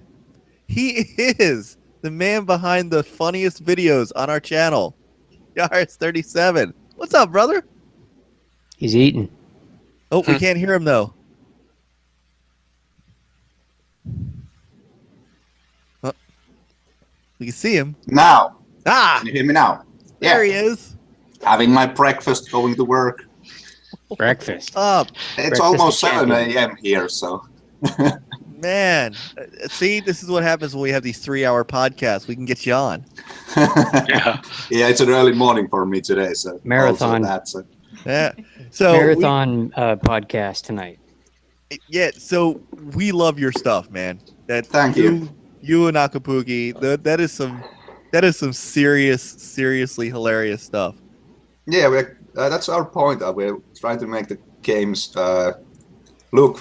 Maybe there's one game on the Vive that we made now. The game was, in my opinion, it wasn't a good game, but Nakapuki played it for an hour, and his commentary and things he did, that was so amazing that he makes the game fun, but the game wasn't any fun. Puts the fun in the game. Yeah, and it's like Mike has many times said about my games and what we do with Nakabuki, that the game isn't any funny, but you guys make it worthwhile to watch the game. So. Oh my God, watching you guys play Scrap Mechanic was like it was award-winning material. That was a funny game also. So. It was. Yeah, you guys Props put for out the some game. top-notch stuff. Can't Drive This was also very good. Yeah, that went to the shouting and the hectic stuff. Nothing goes our way, but we just keep on going. But like some of the stuff that you've done too, like Chroma Gun was really good. Copy Kitty was really good. Just and this is what I've been trying to kind of let people know is we have such this diverse group that's making all these different kinds of videos with all these different personalities and stuff. You got to be able to find something that you like within what we do, and it's neat how it came about because Nakabuki's been wanting to do this with us for so long, and it was like seriously, this was like finding gold with you guys. So we truly appreciate it. What do you got going on there? What is it? It's from Estonia. My girlfriend is from Estonia, so he brought it's some kind of yogurt. I don't know. I put some muesli on it and breakfast of the champions. Is that Leo Komarov endorsed? I don't know. Don't care. As long as it goes down and stays there, it's good. I can't eat anything that's kind of like a yogurt. It's some kind of something. It's like a mixture of all these things. Yeah. Going back to that we have so many different kind of people to play on our channel. I'm so glad that we found our own spot. That we are the. I don't say that we are the funny guys. We are the funny guys, but we have always a point when we're doing stuff. So we are commenting stuff, but we are making it the way that it's funny to watch. And people we would like to say that people watch our gameplay videos because we are funny guys and we do funny stuff, but they also see the point of the game. We try not to mock the game, and we don't review games. We give our thoughts and how it goes and what we don't like, but we don't like that 8 out of 10, 5 out of 7 things, like nothing like that. And our channel has very good. I like to watch other guys doing their videos. There's many kind of videos on our channel, and everything is. I like you guys. You're all such a nice people. Such a nice. Term of our channel. We are appreciative to have you guys. We really are, and even the games that aren't good. I mean, it's right. You guys kind of make it enjoyable. And what I have liked too is you guys attract developers, which has been really good. We've had 2 or 3 times where all of a sudden, hey, the developers are in the stream, and that's been really cool. Yeah, we got there was a developer I think it was a developer on the Copy Kitty. We didn't get to ask him, but we thought he was. And on the Thighs World, there were 2 developers on the game watching the stream and commenting. And what else? On Tanzania, there was one developer also. And they're all very appreciative, and it's great because like the guys from Pixel Maniacs from Chroma Gun. Yeah. The reason that we got Can't Drive This, I didn't ask for it. They emailed me and said, "You guys, hey, you guys did such a great job with this. Would you mind playing this game for us and seeing what you?" And so, when we've got indie developers coming to us and asking us to play games, I'm pretty sure I'm getting a Sorcerer King update for you. Yeah, we hadn't yet time to play it. It was the DLC for the Sorcerer's King, and I think that's coming. Yeah, it's coming. It's coming, but haven't had time to play it yet. Okay. But it's So- coming. We promise. It's coming. So, and I think I'm working on getting the Ashes Singularity DLC for you, Jason, as well. Yeah. So Cool. I can't wait to try that. Actually, I enjoy the base game. It's pretty good. yeah, your videos on that were really good too. Said I love the old Command and Conquer games, or even what's that? Age of Empires and stuff like that. I love games like that. They're fun. I Homeworld. suck at them, but they're fun. They're still playing Age of Empires 2 at these huge game meetings. That's odd. But it's a good game. Sucks. I lost my disc years ago for that. And Fastback bought We Happy Few based on Peter's videos. So it goes all around. It really does. So I'm always hopeful. We keep pushing forward. We keep making videos. We keep doing what we do, and we just keep growing that way. I'd like to see. It would be nice for 20,000 people to come in and see what we do, but maybe in 5 years. One day we're gonna get there. Just not today. Just Maybe not tomorrow. So, how many days are left on our Forza Horizon 3 giveaway? By the way, I think around 13. I'm All right. not gonna check right now because my computer goes slow when I do these podcasts. So okay. I We just still have leave time it- for that, Oh yeah, still got time for that. and we'll keep tweeting that out. And I think we've covered everything. We have now 9, 10, 11. We have gone 3 hours, guys. Yep. How time flies. We're having fun. Yay! And Yaris has finally gotten into a podcast. Yeah. This is awesome. Finally. So, all right. I think we're gonna. Does anybody else have any other news or bits of information? Anything they would like to bring up before we go? There was Bethesda's a little more deets on the mods for Fallout 4 and Skyrim on PlayStation 4, which was, of course, a big thing. Of course, the story was a big thing. The details are basically that it's going to be allowed, but only things that are on the original disc or on DLC that are officially part of the game. So, essentially, restricted to no user-made content. It's all going to be stuff that was already part of the game, and you can manipulate it. Gotcha. Right. No external assets. Yeah, which is interesting to me just on the level of it's where it came down, where it doesn't appear that Bethesda is agreeing to QA a bunch of stuff that they're not making or selling, which was one assertion that I had heard and did not agree with. Gotcha. All right. I tried the Dragon Ball Xenoverse 2 beta. Oh yeah. Nice. And I tried it. I tried to play it 4 times, and the servers are a nightmare. So Awesome. Day one purchase. yeah, right. I actually am gonna pick it up on day one. You can play it offline, just of course not for the beta. But yeah, every time I got to a certain screen, you create your character, and then it goes to connect to the servers, and then disconnects and boots you back to the title screen. So it was a lot of that. And then once I finally got in, I saw the opening cutscene, you get to the city, and then I got kicked out again. I was like, yeah, I give up. This is an hour I tried to play that game, and Frankie Rage, I can imagine.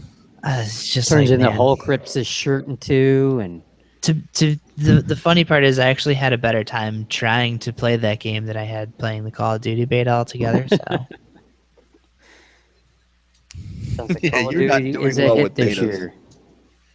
I'm just not a Call of Duty guy. I never have been. I just every time I play them, I'm like, Why? I don't understand why people like these. But whatever. I'm weird. all right. All right. Anybody else?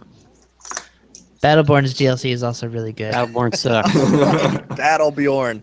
The story app stuff is pretty cool. It's like a You noir. gotta rip that poster down behind you. now. Makes me sad. I'm putting the Titanfall 2 up. Oh, you gotta show everybody your shirt. Oh, Shirts are yeah, nice. I yeah, like that shirt. Today's Song of the Deep, actually. Have you Oh, played? nice. I like this one. Get the submarine So, down did here. you ever see Sterling's video on Battle Bjorn? Nope, didn't watch it. You should. It's pretty well done. Nah, I don't really care for him. So Well, that's fair then. To summarize then for you, since you won't, basically it's like it got a raw deal. It's a better game than how it's been treated. I agree with that. He's not wrong. I feel like that game did. It came out at a weird time, and like there was just this weird Overwatch. Yeah, like there's this weird like competitive edge between that and Overwatch that I don't understand. It's like, like Battleborn's coming out and Overwatch is like, yeah, well, our beta's running right now. It's like, I don't know what the deal is. Like, if there's some kind of bad blood between those two, I have no idea. But I mean, obviously, Overwatch, it's a Blizzard joint. It's going to be, people are going to flock to it regardless of if it's good or bad. That's just how I feel about Blizzard. I mean, they could put anything out and people are going to buy it. It's like Bungie. It's the same reason people bought Destiny because, they have all the goodwill from all their fans. They're going to go out and buy their new games. Gearbox, I think Borderlands, I see that, people think that thing is like lightning in a bottle for them, because how many other Gearbox games do you know of that people still talk about? I mean, Brothers in Arms has kind of fallen by the wayside over the years, but I don't know. I like Battleborn. I've got, 75 or so hours into that game between two systems. It's a lot of fun. Like Bender and I play it all the time. Bender and I both have it on both consoles. So, but yeah, I mean, the new DLC came out, the story ops this week, and I enjoy that game. I think the humor in it's really funny. The gameplay is great. Like I never thought I'd enjoy sitting here playing as a bunch of different melee characters, but all the ones I seem to flock to are all melee based, which is kind of cool. Just even like building like gear loadouts to spec those guys out so they play better. Like you can use like speed increase, attack increase. It's actually a pretty good game all around. So, but I agree with that. I feel like a lot of people just didn't give it a fair shake. It was either they tried the beta and were like, all right, whatever. I mean, try it and don't like it. That's totally fine. But I think a lot of people just blindly hate on that game because they like Overwatch, and that's the thing to hate if you like Overwatch. Yeah, that was my opinion of it. I mean, I haven't played it. I haven't played Overwatch either. It's just not the type of gameplay that I'm interested in at this point. But it just seemed like there was, the internet was being mean girls basically to Battleborn. Yeah, I don't know. It also like that month was a busy month, and it's like the outlier game. You got Doom, you had Uncharted 4, you had Overwatch. I forget what else came out in May, but like that's the one that a lot of people are just like, all the better stuff's coming out later this month. So, the Halloween stuff in Overwatch is pretty fun. I was playing that with Anchorman there a few days ago. We enjoyed that. Got my Titanfall 2 poster sitting here. I'm gonna put up underneath. Ooh. Oh, where was that that other poster you had? It's coming. Does it have a get good message in it? You'll see.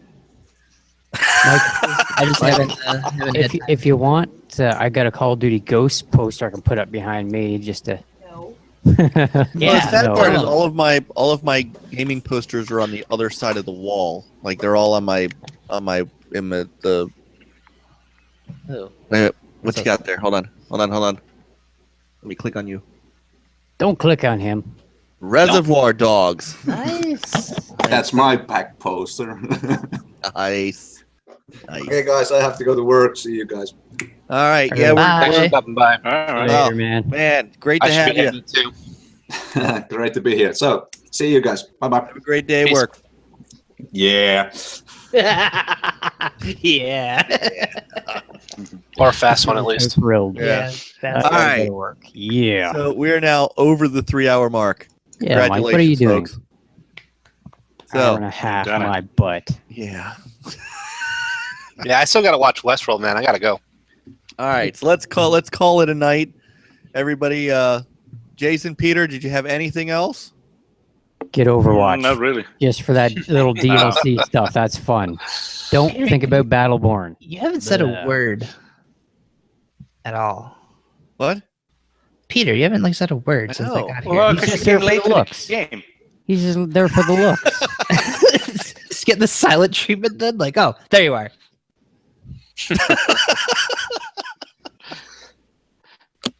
In secret, he doesn't like you. Oh, it's not. Yeah. Doesn't fit it very well. It's like, Frankie's on. Okay. I'm sorry. Maybe he has you muted. Could be. That's all right with me. Maybe. All right, guys. All right. So Everybody mute Frankie. Just because. It's past my bedtime. Past your bedtime. yeah, mine too. So, Same. My wife just texted me and said, "You may not want to come up and sleep upstairs. The You've been kicked out of bed. sickness, the stomach sickness that has been plaguing our house has now hit her. So Oh. I'll be get the sleeping couch. on the couch where it's safe tonight. So Kind of quarantined. Guess all right, you ain't getting no lovin's tonight. yeah, not tonight. And no brownies either. No.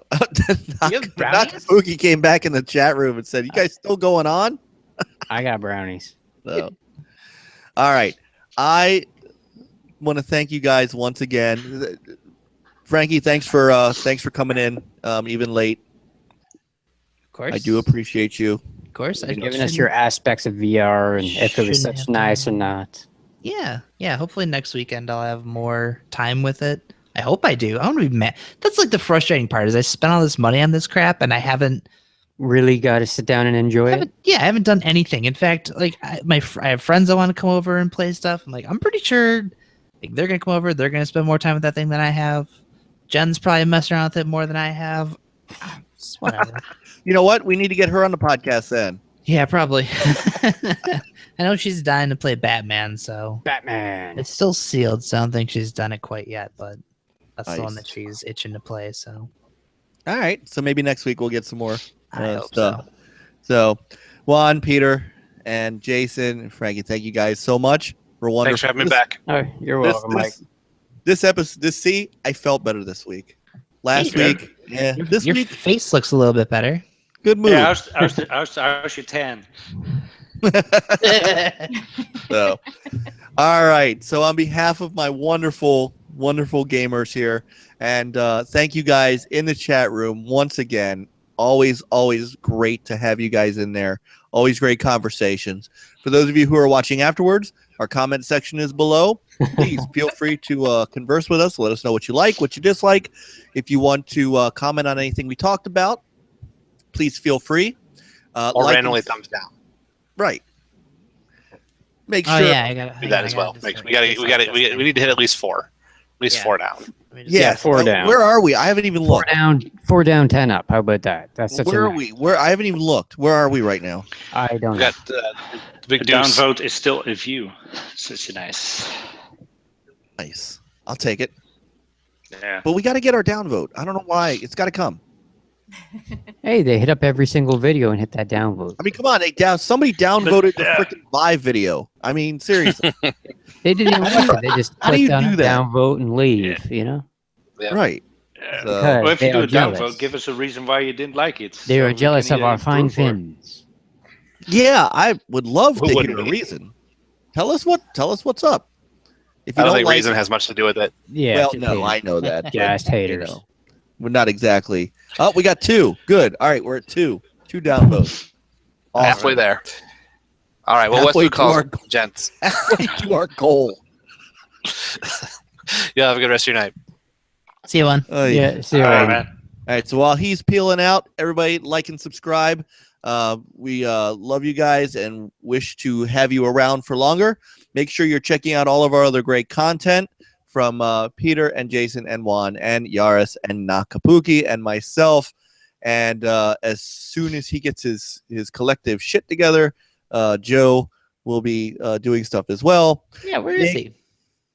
He's in You California. missed him. He was running earlier. Oh, The God, you cops- missed him. The cops Yeah. were after him. It was good stuff. You want I to talk believe about got it all virtual live. reality? He was in it. He was literally walking around California while talking to us. He was a real life walking simulator tonight. It was like a Geraldo live on the news. You know what? You're right. He was looking for Al Capone's. Al Capone. Oh my God. So anyway, like and subscribe. Please if you are checking us out for the first time, get on our channel. Check out all the great content from these great people. Make sure you are checking out. Make sure you head over to Short Pause Gaming as well. It's shortpause.com, where you can see all the great stuff from Frankie and his band of merry gamers as well. Brent, Bender, Ben, and those guys who are awesome people in their own right and do some great work as well. All right, that's going to do it. Everybody have a great week. We will see you back here Sunday night, 9. Goodbye, Mrs. Madzu. Thank you for hanging out with us as well. No problem. Yeah, thank you for the brownies. Brownies. Brownies we didn't get to eat. They're in the mail. They're in the mail. They're in the So middle. we'll They'll come stale. Don't worry. Pre-chewed. Pre-chewed. Oh, all right. Now I'm going to throw up. All right. Everybody have a great week. Make it a gaming week. Have a great weekend. We will see you back here Sunday night at 9 p.m. Eastern Standard Time. And as we always like to say, play on, gamers. Such a nice. Game on. As Drake would say, stay classy, San Diego. It's a good night, everybody.